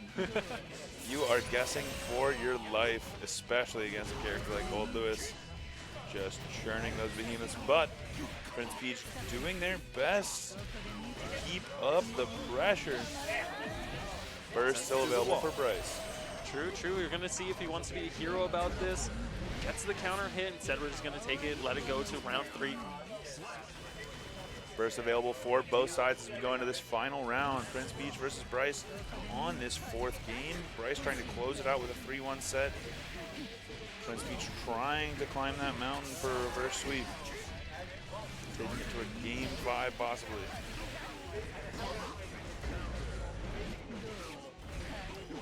Great pressure. Incredible, this 2S just keeping you on your toes. No burst available for Bryce. Sky Laser does come out. Spends the Great bird to avoid the time Sky Laser, bird. but we still get hit by the 2P, which is going to put us in this knockdown state where we get to meet Gold Lewis once again in the Vortex. HCL putting in a lot of work, calling out these air approaches. Into the throw! Prince Peach 2-2 with Bryce, putting Illinois at an even higher advantage moving into round 3 here. If they're able to take this as a 3-0, they're going to submit a very solid lead, and you're going to need a really impressive game for it if you're Wisconsin. Sending a message after that taunt that we saw in the last round. Illinois and Prince Peach proving they came Tries here to play. 2P, but that does actually get caught by Stroke, which is one of the few things that actually let, kind of excel in this matchup. Jumping to avoid MLA, and the re-hover is getting met with the 360. We have enough time to block. Great pressure, great resets, and gets the final hit to lead it to a Peach looking potential. on set point here. Oh, the coffin is just gonna catch Stroke right in the middle of it, which means we're gonna get started nice and early with Goldo's pressure. Bryce quite literally swinging for the fences with these behemoths right now. There it is, eats a decent section of your life bar. We don't have the meter to continue on anything strong, but we do have neutral. Eat Minigun. away at the meter. Love that with Skyfish. Sends out the Sky Laser. We do have to, oh yeah, we're just gonna get the 5P there. Okay, final round, final game situation. Can Prince Peach find a way to pull off this reverse sweep? Ooh, great IBs. But that dive kick, letting Prince Peach get in. Burst gone for Bryce. Prince Peach getting a nice low. Pressure's on. Takes you to the corner. We got meter to burn, which means this is hard knockdown. Prince Peach is in an incredibly strong position. Burst advantage. We are down on meter, which is something we have to worry about. There it is. Clutch ACL that we get off of the JH. Once again, we have another meter to send you through the wall with hard knockdown. We miss it. Going to be sending us over there. We are about tied on burst. BRC forward. And Not going to there build it burst. is. Prince Peach takes it 3-2. Prince Peach representing Illinois with a great reverse sweep, being able to close out round 3 for Group 3 and being a very deciding set to go into round 4. Because now you're looking at round 4 here. You're looking at, all right, you need to not only win 2 sets over them, right? So you need to catch up 2 sets, and they can't lose any sets. So I think you need, what is it, 3-1? So you need to win 3 of your sets in order to tie it at 8-8. But additionally, on top of that, you need to win 4 more games than them, which means that if anyone loses a set, they have to take it 2-3. They just have to, or else they're not going to be able to catch up that point difference. It's going to come down to the wire. For sure. But I mean, a great showing and a scary Really scary, definitely, something you're going to have to look out for, especially since Prince Peach here going on in round 4 is going to be facing off against Allen, which is that Biken that we saw before. I'm able to pretty confidently take Allen with my and that Prince Peach is definitely a lot more competent than I am. So that's going to be a really scary one. So we're going to have to lock in for Chimbo, Bryson, 2 Jellyish here in round 4 in order to carry us through this. But once again, Bo Bonson, Noah Slacker on Kai, Dr. K, Frank the Puss, which we haven't seen yet. We're going to see Frank the Optimist and Chimbo here in round 4. But we got to calm down because that's in Group 3. That's going to be the decider going into it. Right now, we got to deal with Group 1, which is still up for grabs. We're tied on sets with 3 points down from Wisconsin, and we're going to be watching King Koopa versus Zeus. Zeus was a Sin player, and then the nerfs hit, and now we're like, kind buffs? Maybe instead of the Sun, we go with the Father, and in the name of the Holy Ghost, we can get these W's. We're going to see how that's going to work out. Not too familiar with King Koopa, but I do know that he plays Soul. So we might get, protagonist off Soul versus Kai. Interesting. See, always fun to see. I mean, essentially, you're the equivalent of what we have as Shotos. Yeah, that's Ken versus Ryu. That's, Jin versus Ragna. That's Kazuya versus, why am I forgetting his dad? Heihachi. Yeah, like these are the faces of the series just going clash to clash to head, which is always fun. You always see this in the promotional material, and they get, typically like really cool entrants with each other. Very fun story matchup, and kind of enlightening too if we're going here into Group 1. Which is still very much up for grabs. Whose protagonist fire burns brighter as a protagonist? Can't make that joke. My bad. Looking at some of the, can I see that character sheet real quick? Because, I mean, we've got Soul versus Kai. We've got another Eno versus, is that a Unica? Yeah, Unica. Kari plays Unica, and plays a very funny Unica, too. They're a 9 Phantom player in Blaze Blue, and that character specializes in rage baiting, and so Kari carries that energy over to Unica. where we'll just end block strings on DP sometimes for fun. And then the final bit of the night is going to be Frank the Poptimus playing Biken versus Slayer with Chimpo. The final match of the night is going to be determined between Yet another Biken. but also Slayer, which is the most wacky mix-up Wahoo character ever conceived of. And that's post-nerf. That's post-nerf. Is he still? He's still pretty. Hand terror? of Doom is still really good. He doesn't have as much confirms, but he's still pumping out damage. So it's going to be a real interesting decider how we go here into round 4. Starting off with our very first match, King Koopa versus Zeus, Kai versus Soul. And for the first time, no button check. We're No button straight check. into We're going right into it. Like that build-up space, good just block off the random 2D there in neutral. Really good awareness from Zeus. Gets the frame trap there with Fujer Arc. Tries to go for a fake setup there with charged stun edge. Great use of Stun Dipper to kind of get that confirmed. Tries to get a fast RC. Catch the backdash with Fujer Arc. Really good. Has to spend the burst or else you were going to go through the wall. Bar slash my beloved. Oh no, tried to go for the air throw, but both of them looked like they were doing it and whiffing each other. Instead, kind of letting them just both fall to the ground. Good throw tech there here in neutral. Wow. Good BRC routing with the charged stun edge. Weird route. I was like, this drops, right? And No, nope. yeah, you get Keep just going. completely another charged fireball in there. It's incredibly strong. Oh my god, this really is a protagonist matchup. Just both of them whiffing buttons in neutral, respecting each other's space, throwing fireballs. This is honest anime Shoto gameplay. Just throwing. Far slash. When are you going to press 6P? Let's see it. Good air throw off of the Night Raid Vortex there. Fake Gunflame to be able to kind of keep the pressure on. Oh, block on the DP. Not going to spend the, we're not a hero. All right, we understand. Hold that burst. You got to save it for family generations here in the first game going to 1-1. Interesting to see when it gets used, considering King Koopa almost has a burst of their own. It doesn't work. I guess it works in that situation. Oh, 6P just a little too far. Going to be able to miss there on the Fujer Arc. Dash cancel into Vapor Thrust. Ooh, ride the lightning. Lots of corner carry here. Going to break the wall. We get a safe jump here, as well as a bait off of YRC. Going for the fake 5K tick throw. An incredibly sneaky little thing that you can do there. Tries to backdash VRC to bait out a reversal. Doesn't work with a walk-up throw to lock out the burst. Zeus with the first game. And like we talked about before, I mean, every game matters. In this round. Though Prince Peach was able to take round 3 for the side of Illinois, there is a long road to go for this 4th round. It's still anyone's game. Illinois has 1 point locked in, but these other 2 held by Illinois by just such slim margins. Both of these groups are going to have to be playing for keeps on every single round. I mean, a great wall break combo coming out of King Koopa, trying to find their way to take this first round of game 2. Just kind of feeling each other out in neutral. I love this.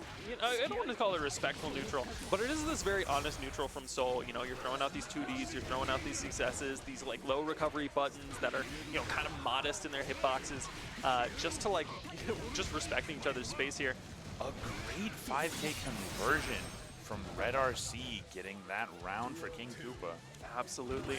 Here we go, going into it. Here in game point here for Koopa, Zeus is going to need to come up with 2 more matches here. 6H whiffing, running up to get a throw punish, but instead getting the throw themselves. Zeus is definitely feeling very lucky because of that. Burst didn't want the clean hit there from DP. Once again, another run-up. King Koopa trying to do these close slashes run-ups, but instead just getting grabbed by by Zeus here.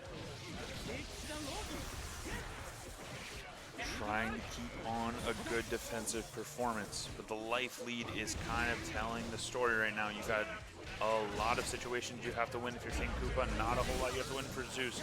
Zeus looking for one more situation, but burst is available for King Koopa. Tries to go for a gold burst for something sneaky, but instead we're going to be able to get it. We were only -2 off that, and RPS for getting the hit. Good whiff punch there with the 2S off the 5H. 5K for the confirm, carry you to the corner. Whiff throw, PRC to keep ourselves safe. Banner Revolver backdash to keep ourselves safe as well. Both of these players incredibly respectfully to just defend, keeping ourselves safe from the throw. PRC blocks the DP. No, the DP. Close out the round. Zeus versus King Koopa keeping the sets tied up. Game 1 to game 1. Game 2, King Koopa. We are at 1-1. Great bait on a DP to take the very deciding round. That was a really risky throw there from the close slash situation from Soul, because you can get blown up again. Close slash still really misleading frame data, which allows you to get a hit, but instead good awareness there off the 5K, off the backflip there. That's slower 5K too. I remember when that used to be what, 3 Yeah, frames that used to be a 3-framer. That's yeah. a 4-framer now, isn't it? Not that Oh, once again we try to go for a throw, and like I said, you kind of get the speed up. We missed the clean hit off the Volcanic Viper, which means you don't get the hard knockdown. But it doesn't seem to matter. A 2D fighting game classic. Jump the fireball into punish. If we want to call gunplay a fireball. Well, but it is quite literally a thing made of fire that you're throwing, so, you know, close enough. Ooh. Orange Wild Assault getting some extension. Backdash for the safe jump, gonna be able to get the throw. Zeus taking the round. King Koopa still trying to find their way in, get some early dashes, and then a Volcanic Viper to try and keep the pressure. Nice shimmy. Fafnir gets the wall bounce with another clean hit Volcanic Viper. Whiffing, we don't get the positive bonus because we were too grounded. Just far slash my beloved over and over.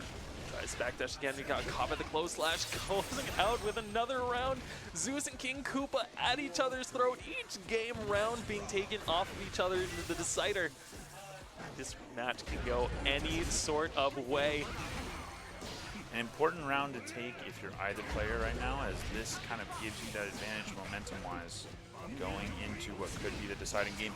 And as any Soul player would do, throw Volcanic Viper, ask questions later. Gets the throw punish, recognizes the situation that he's minus off that, goes for the fake Fujidrark into throw. Once again, we're seeing the strike throw Kisuke at it again. Ooh, but too much blocks then to be able to go for that grab. 6K. Get some jumps in there to try and once bait again, things we're out. just too far. Gets wild throw, command throw. Even if we tried to tag, we would have lost. Can we close out the round? With Volcanic Viper sends us through the wall. Not enough to kill. Both of them are going to have burst on the line here. 50 meter on the side of Danny. Wasn't able to get the punish. 2K for the closer. King Koopa 2-1 over Zeus. Now the pressure is on Zeus. Now you need to take it to 2-0 without dropping another game.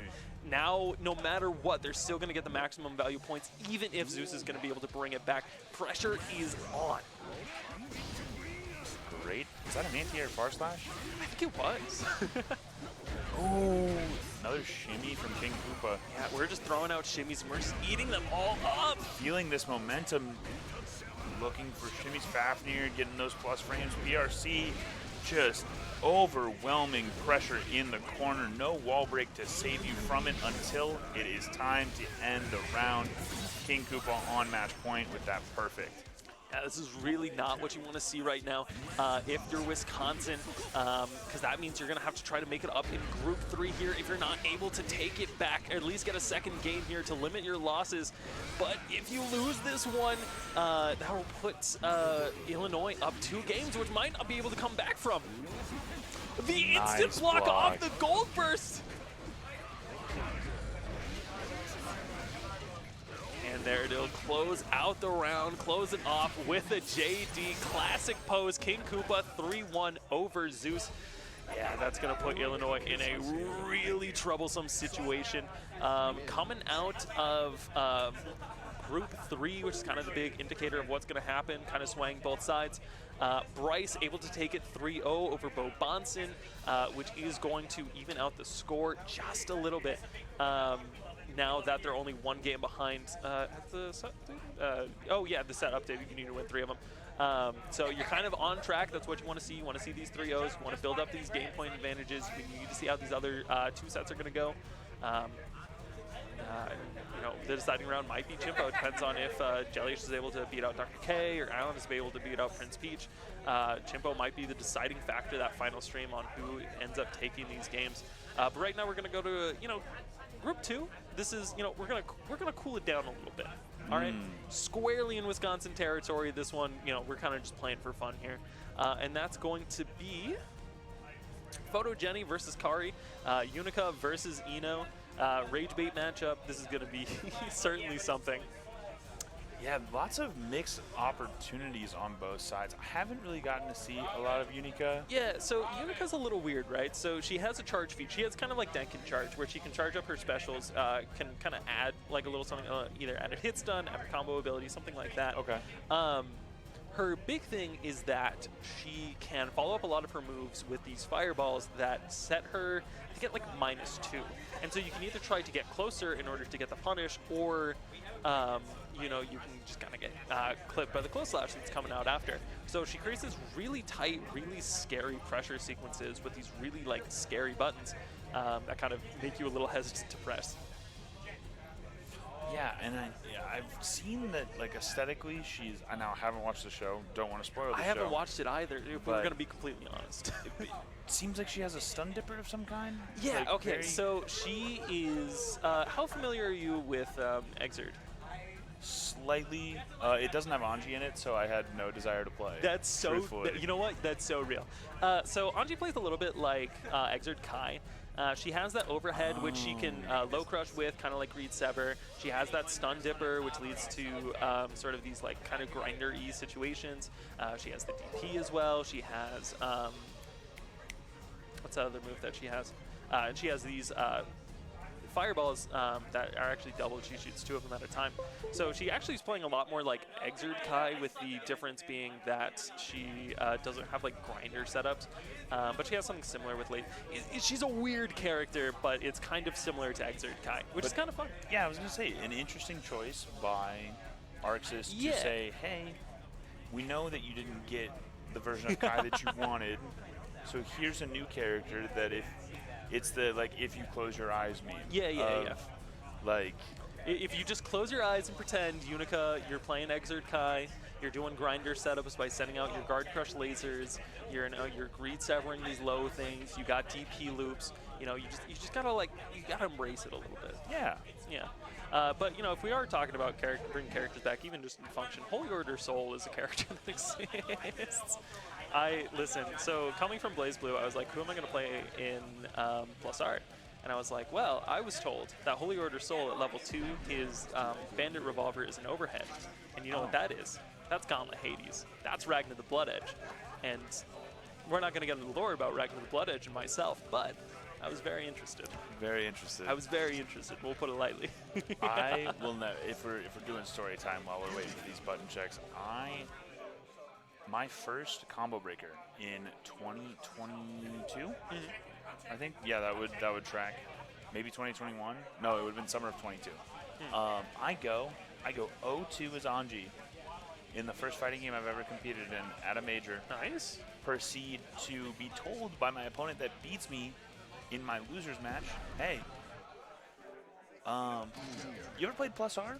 And I go no. He goes, yeah, you should come play. You should come play Plus R with us because your character's actually good there. Because mind you, this was this was like one and a Anji. half Anji.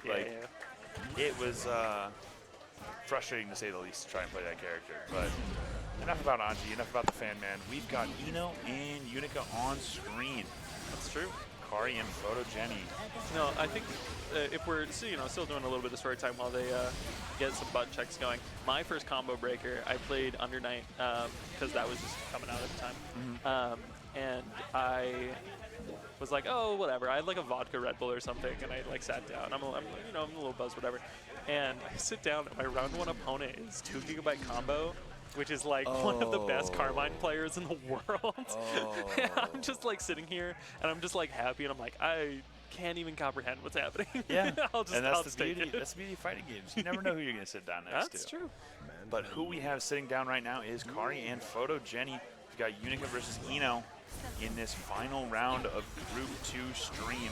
And there's that stun dipper I was talking about. I mean, that low is some scary stuff. But oh my button and a half.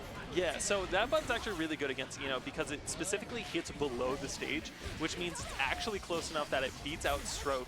So you actually have an option to beat out Stroke to victory. Additionally, because her DP has a grounded and then airborne hit, a lot of her safe jump setups you can't fully capitalize off of right away because you'll just end up getting clipped by the air hit. So it's a very weird matchup for Eno. It's a bit unfortunate that every Eno that I want to root for, because that's my character, it's antithetical to what I believe in. Okay, Yeah, there it is. some of Sends these out the air fireballs. Want to just build up space. These characters, so this is my first time actually watching this character in a competitive setting. This is so interesting. Oh, But, goes for the reset. You just need to press a button. You needed to tech there. Listen, blue beats are still alive and well, or I guess gray beats. Guilty gear here. Sends you through the wall with MLA. Photo Jenny keeping up the pressure for this first game. Feels like my favorite sentence to say as I watch, Oh, and there's more pressure. And and my once gosh. again, she's doing another reset. She's doing another reset, and Stroke she's under a button. and she's still in the corner. Can you believe it, folks? She's still going. But speaking of pressure, it looks like Kari is putting on some of their own with those big buttons, being able to kind of control the neutral, but that dive kick, putting an end to that very quickly. Yeah, you can kind of clip out a lot of Unica's buttons there with her dive kick, especially if she's just willing to throw a far slash dash or far slash. One thing I wish we saw just a little bit more is this close slash to beat out these approach options. Tries to get an extension off with the Wild Assault. We're just ending block strings with DP as well, which I find very funny. It's like, you know what, I was going to be -3 already. This time, I'm going to be -32. Never stop at just a single digit. Go double. Yeah, exactly.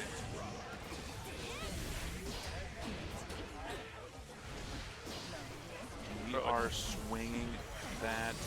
Is it a gun? Are we counting it? So it's a gun, it's a motorcycle, and it contains a future version of the Thunder Seal, which is the sword that Kai has. I'm stunned. I don't even.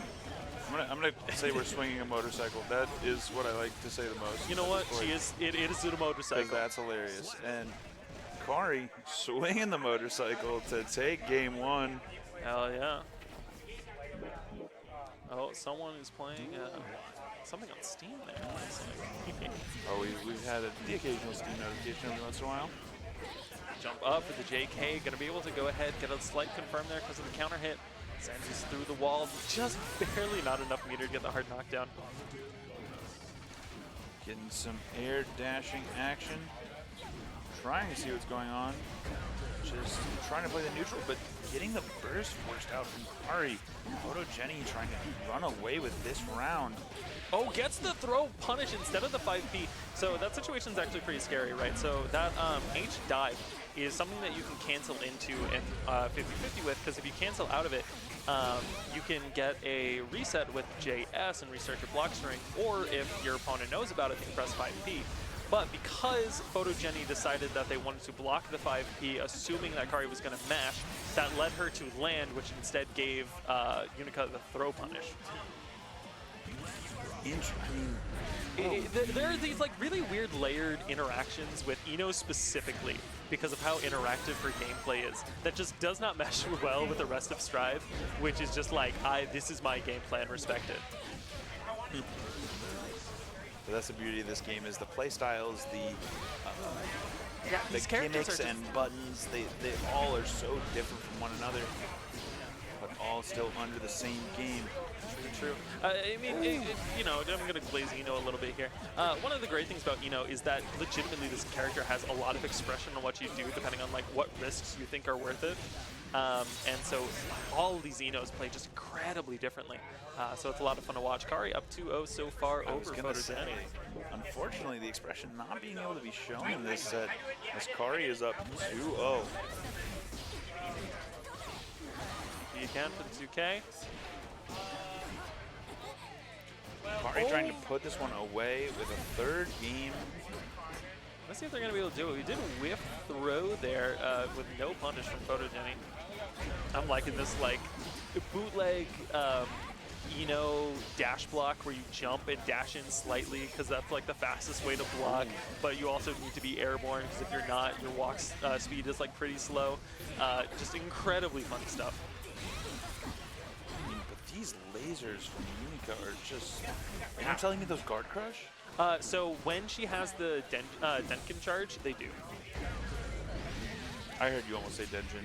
As a Street Fighter player, I was excited about Denjin for a second. Yeah, Wrong game. Yeah. We're not there. I mean, what's the Ryu thing where It's quite literally Denjin. Oh, that is Denjin? I thought that was Denkinchin. I don't know why I thought that. But yeah, so she has like a Denjin charge mechanic. Every once in a while I can see it. She like flips her coat and like so she gets some blue sparkles. Oh, has burst available but chooses not to use it. No hero burst in a one-touch situation. I don't know.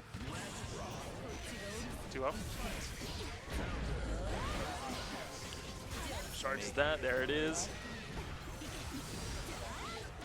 That's the punish there because that wasn't enhanced.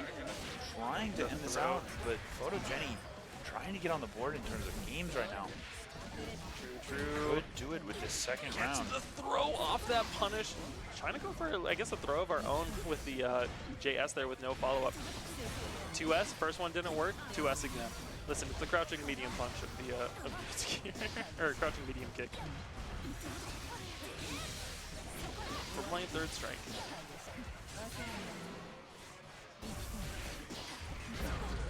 I know your bitch ass is just mashing DP. Ooh, good stroke there under the far slash. Really good awareness. Cross up, messing up with the JH, going to the other side, stroking under the JS again. Photogenic taking it one game on the board. Just a great example of what you were talking about at the beginning with how Eno just kind of gets to do her own thing. She has her own game plan. But, I mean, 2-1. Photogenic needing 2 games in a row to take this set. Kari just needing the one. Very interesting matchup. Now choosing to play the keep out game a little more. True. Those air fireballs, guard crush lasers, all sorts of fun. That is the guard. Just to confirm, it's the when the laser turns red. So the laser, when the laser is red, that's the light version, and then she can do her charge, and it increases to the bigger blue version. Okay. Yeah.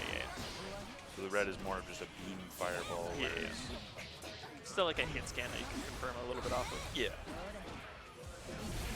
Write that down, Chad. Chat, write that down. This is Unica gameplay. Get your notes ready. Get your notes ready.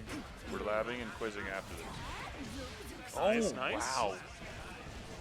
That was confusing. It didn't look like it was going to hit, but it was an air dash over and then I guess a cross up to open up. It has a weird backwards hitbox. They were like, you know this button that looks like it doesn't have a cross-up hitbox? It has a cross-up hitbox, actually. So you do actually get these weird situations sometimes. That DP clashing with the fireball. Going into a trade. Yeah, that delayed air second fireball. We're playing a Rainbow Edition Akuma with the multi-air fireballs. Just keep that zoning, keep out of here.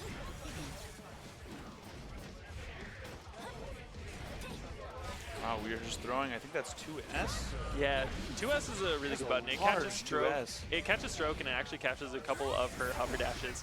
So it's actually a pretty good button that you can just kind of whiff. The same with her close slash. Going for air fireballs. I mean, we're getting into danger state. We are just backing up. We, I guess, don't want to deal with Eno, which, you know what? Fair enough. At one point had a pretty sizable life lead. Now, not so much. couple more situations with no burst remaining. Photogenic Oh could take no, this. we leaving health bars on the board. You could have actually confirmed off that with H dive. Could have actually confirmed cancel into J as you could have killed there. But you know, it's fine. Whatever, we got the kill. Doesn't matter. Doesn't matter. And we are in a final round Practice your optimal, kids. situation of game 4. Nice. Blocks Bari the doing overhead. their Uses best the to take this. overhead and Photogenic forth. getting a miracle right now. Oh my god, he's looping into just absolutely just bulldogged.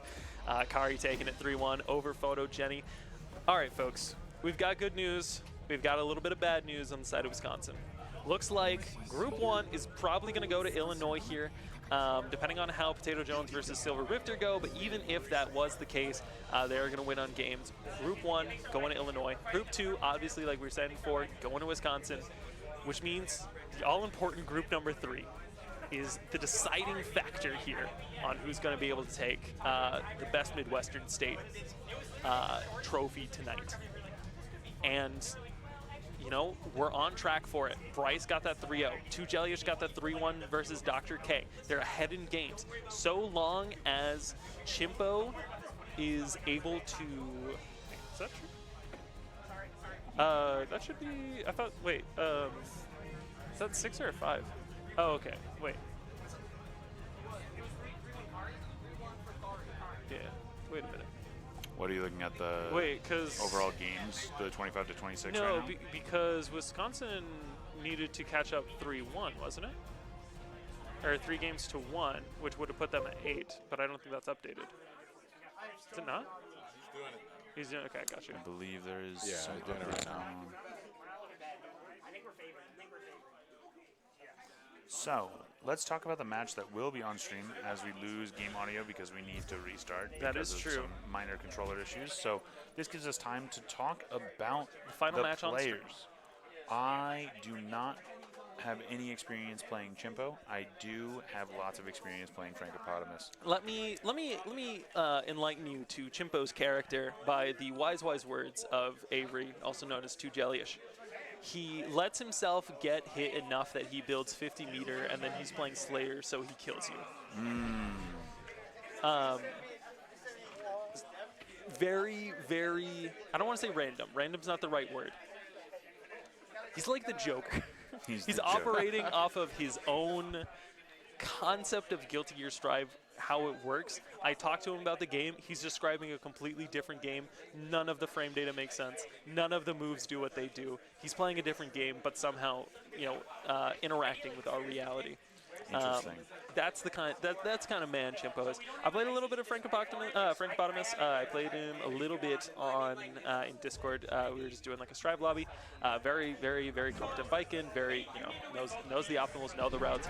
I wouldn't say, you know, can't test too much of their play style, but definitely very procedural. Knows kind of what's up and what's down. So we're gonna see how that interacts with a insane person like Chimpo. Yeah, and I mean, my experience was anytime I would go to a Illinois local and have to see Frank in my bracket path, I went, okay,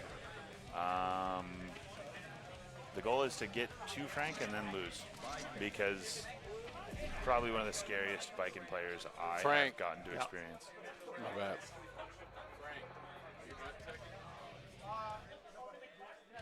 Frank, bind taunt. Frank, bind taunt. Frank, don't do You that. need a taunt button. Okay, my bad. We're not doing that. Listen, we got one bike and taunt. That's all you get. All right, so this, I think, will be the tournament game? Because that wouldn't make sense, because even if you get 2 more games there, I think. Wait. Do we have This is updates? going on. Yeah, Peach yeah. and Allen's going on. Okay. And then it's really just, you guys got to, like, kind of upset here. Wait. And that's against Frank and Yeah. Prince Peach, and that is Yeah. that's 2 scary players to try and Shouldn't, upset. because we were at 5 before off of round 3, weren't we? Unless I'm wrong. What's the score for round 3? Round 3. Check that? Yeah. 5. Because that was 2 wins there. Am I counting? Yeah, so no, so you're up to 20, and then if you go to round 4, it's No, 26. yeah, but what I'm saying is we were at 4 before because we were tied 4-4, and then it got we got the change there, which puts you up to 4, or was it 3-5? 3-5? I might be messing up the scores. It might already be over. I think you just got more matches, but not yeah. sets. He's standing up. Yeah, Chippo's standing up. He's I'm a getting little ready. He's pulling out his phone. He's getting ready. He's got to lock in. All right, Chimpo, and of course we got Birthday Train.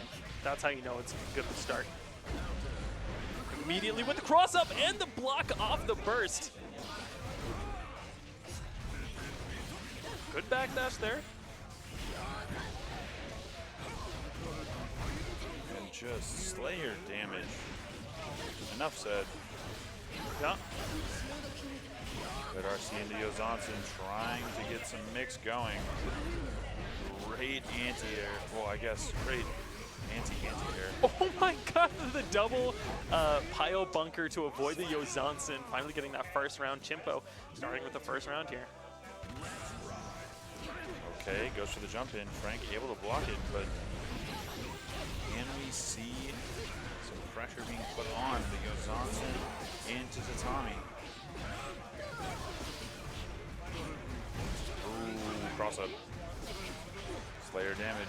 Gets it with the throw because of the vacuum. Tries to go again for the throw, wasting the universal counter there, the special fatal counter that he gets because of his blood drink.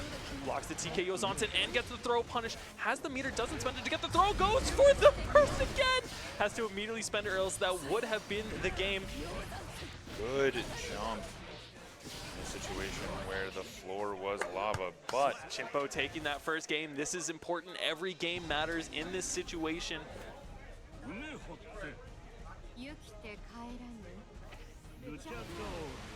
love to see this. In a situation where it matters most. Every game.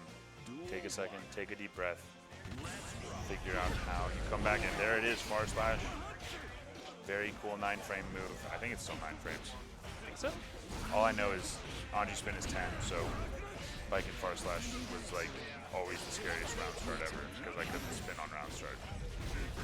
Oh, gets the IB off there and gets the cross up backdash to avoid the pile bunker, and because of that we were able to actually block the close slash. Gets the anti-air with the close slash.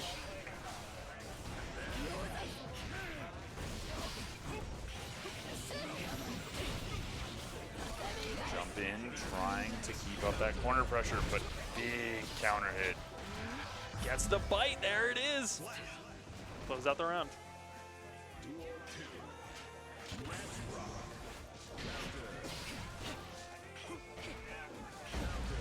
To update everyone that is not able to see the spreadsheet, Peach did go up 3-0 against Allen. This set is still very needed. Yeah.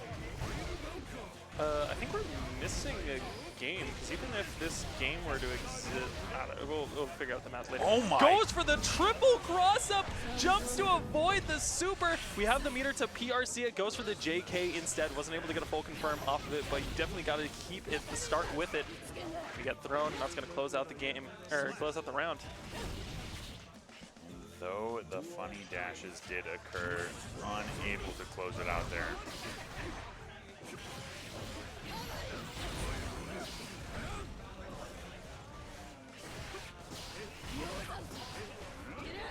Some Johansson pressure does. It's going to be a fake Escobari. Goes for a throw. Interesting option there. Free from the tether. Tries to get a backdash, but Kabari is going to catch us. And again, While we that go. JP confirm is so funny to watch. Oh, has to use burst there. Nice neutral jump. Goes for the throw instead of the 6B, gets immediately the tether and starts with a 5B start because of the PRC, sends you through the wall 1-1. Chimpo is going to need to win the next 2 games or else they won't be able to tie up the games. Very important stuff Yep. from this set on stream. The final set that we get to see in This round is the 4. final game of round 4 here. Jimbo coming in strong with a bar slash starter. Oh, immediately get hit by the overhead. 2S. Oh, look at our life bar. It's already gone. Catch the backdash with the pile bunker, and we're going to go ahead and get the loop started. 2H. Now, these aren't as good as they used to be. Really good awareness there. Running forward, actually going to be able to make us avoid the Master's Hammer reset, which is actually going to give us that throw punish. There it is. Back it up with the pile bunker. Take that first round.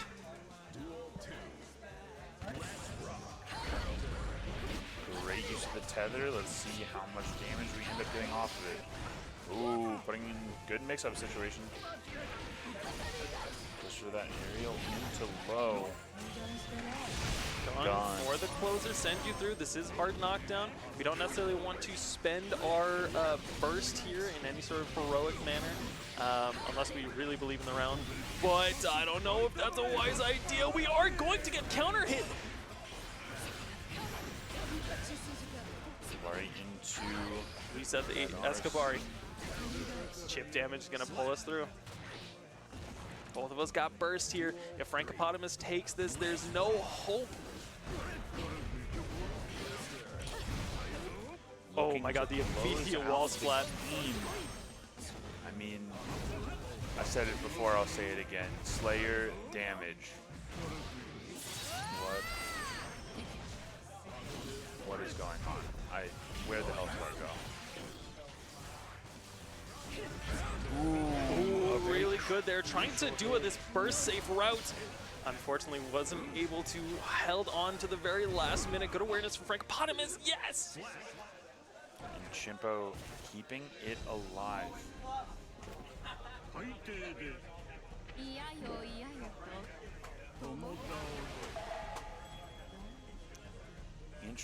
Interesting stuff coming down to the wire.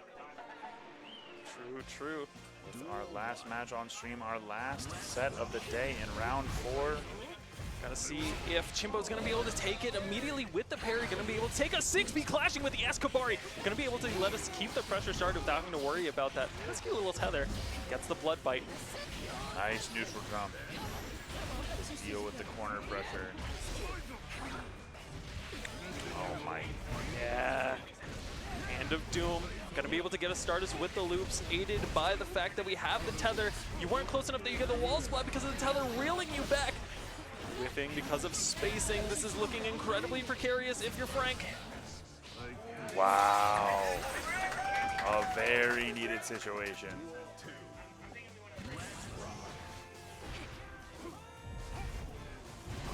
Backdashing it up, catching it. Once again, where it's a really risky situation there. Catches by the 5P. Tries to go for the arrow, but gets clipped. Just triple pile bunker. Welcome back to Exert. Master's Hammer immediately to another overhead. The delay to bait out the throw, getting the perfect. Slayer now here has the burst advantage on set point. I apologize for being quiet, Chad. I am Baffled. just holding on. Holding on for Hoping dear for life. the best. Lots of pressure being put on, but a Good great IB IB, there. good Tries to do backdash. the feint overhead to go for the throw. Let's go, Frank. Misses. 2P for the counter hit. Tries to go for the anti-air, didn't Very quite work tricky out. with it. Both of them hanging on in the air, gets the air conversion because of the close slash. Tries to go for the Good command throw again. backdash. Whiffs. Now we got burst on our side and the Yozansen. vortex started. We have 50 meter. Come on. BRC, Yozansen. Thank you. Close it out. Frank There Close is we taking it go, 2-2. Frank. And leading to a final game situation. I believe that is the tail of the tape, but set count still matters. That's true. And pride still Pride, matters. listen, this might come down to this exact game. Because right now scores in Group 3, 8-7. If Chimpo wins this, we're going to tie it up, and we have to count up the total going into games totals won. A very crucial game. Frank doing great in dealing with the corner pressure thus far. Goes on to confirm. 2H getting the secure, spending the burst a little bit early. Getting caught by the Tatami Man. Check the bracket chat. This is a deciding match on who takes it. If Chippo Gets the wins, throw off of the Escabari. If Goes Chippo wins this for is the a guard crush tie. off of that. Through the wall, positive bonus. It's a tie. If Chippo wins, we're going down to the wire again. Great to Tommy Mac. Blocks the low off the 50-50, spends the YRC, doesn't want to hold it anymore. Red RC for the over, gets the throw! Dashes to the back! Whiffed! Gets the hit! Chimpo takes the first round. Tied burst advantage here. Backdashes Very off good of the backdash reset into there. the counter hit. Blue RC giving the guard crush. Tether Hand trying of Doom to to try to beat out the tether mix. Red RC to keep the pressure on. Good 2P. 2H for the hit, wasn't able to get the pickup with 2S though. Has to spend the burst, which means if he's not able to close out this round, he's not going to have it for round 3. Once again, gets another throw, 50 meter to work with for the ambiguous left right. Yo, Down to the Sansi. wire. Final round, final game. Gets the counter hit Gets with the off the counter close hit. slash. Clashes to the 6P off of H. Kabari. Good Backdash defense is and the throw great into the backdash. Steals corner with fireworks. Goes for HS. Kabari gets the throw. And that could be No, it, the but drop no. combo. Ah, there. Good plays from Frank. Hype in the crowd. Frank representing the home crowd of Illinois, being able to take it in a very needed Very set. close set. That was the determinant, taking it 9-7 in Group 3. Wasn't able to bring it back. Incredibly close games in every set. Unfortunately, I think that one was kind of the decider. And, you know, Illinois, you fought hard. All right, you know, I got to respect it, Illinois. You fought incredibly hard. Got to respect it to you. And I mean, what started as what I thought was a 5v5 crew battle. We had 3 groups of 4. It was a 12v12. It turned into some crazy support and showing out to play in this. Congratulations Absolutely. to all the players. And what a crazy way to end the night. Absolutely down to the wire matches here. Incredible stuff. And, you know, that kind of brings us to the end of the night. Congratulations to Chicago. Going to be able to take a 2-1 over Wisconsin. Just getting confirmation that is a Illinois won. Illinois win. Yeah. And it was down to that set, right? It would have tied otherwise? It would have tied. Oh, and we would have had to pull out, we had to press the secret nuclear button. Yeah. We had to Yeah, flip yeah. the switch, the press the switch. red button. Yep. Everybody would have panicked. The whole local would have turned red. Yep. Doors locked Right, down. Everything's exactly. trapped. Yeah.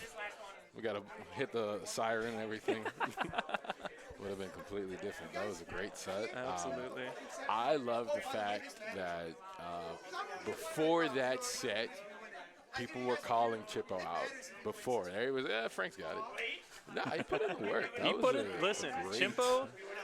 great match. He exists in that alternate would've been a world, tie. and he owns it. He's good. Beautiful time. Oh, look at Allie. It looks kind of sad over there. Would 3-2 have been a tie, or was that a?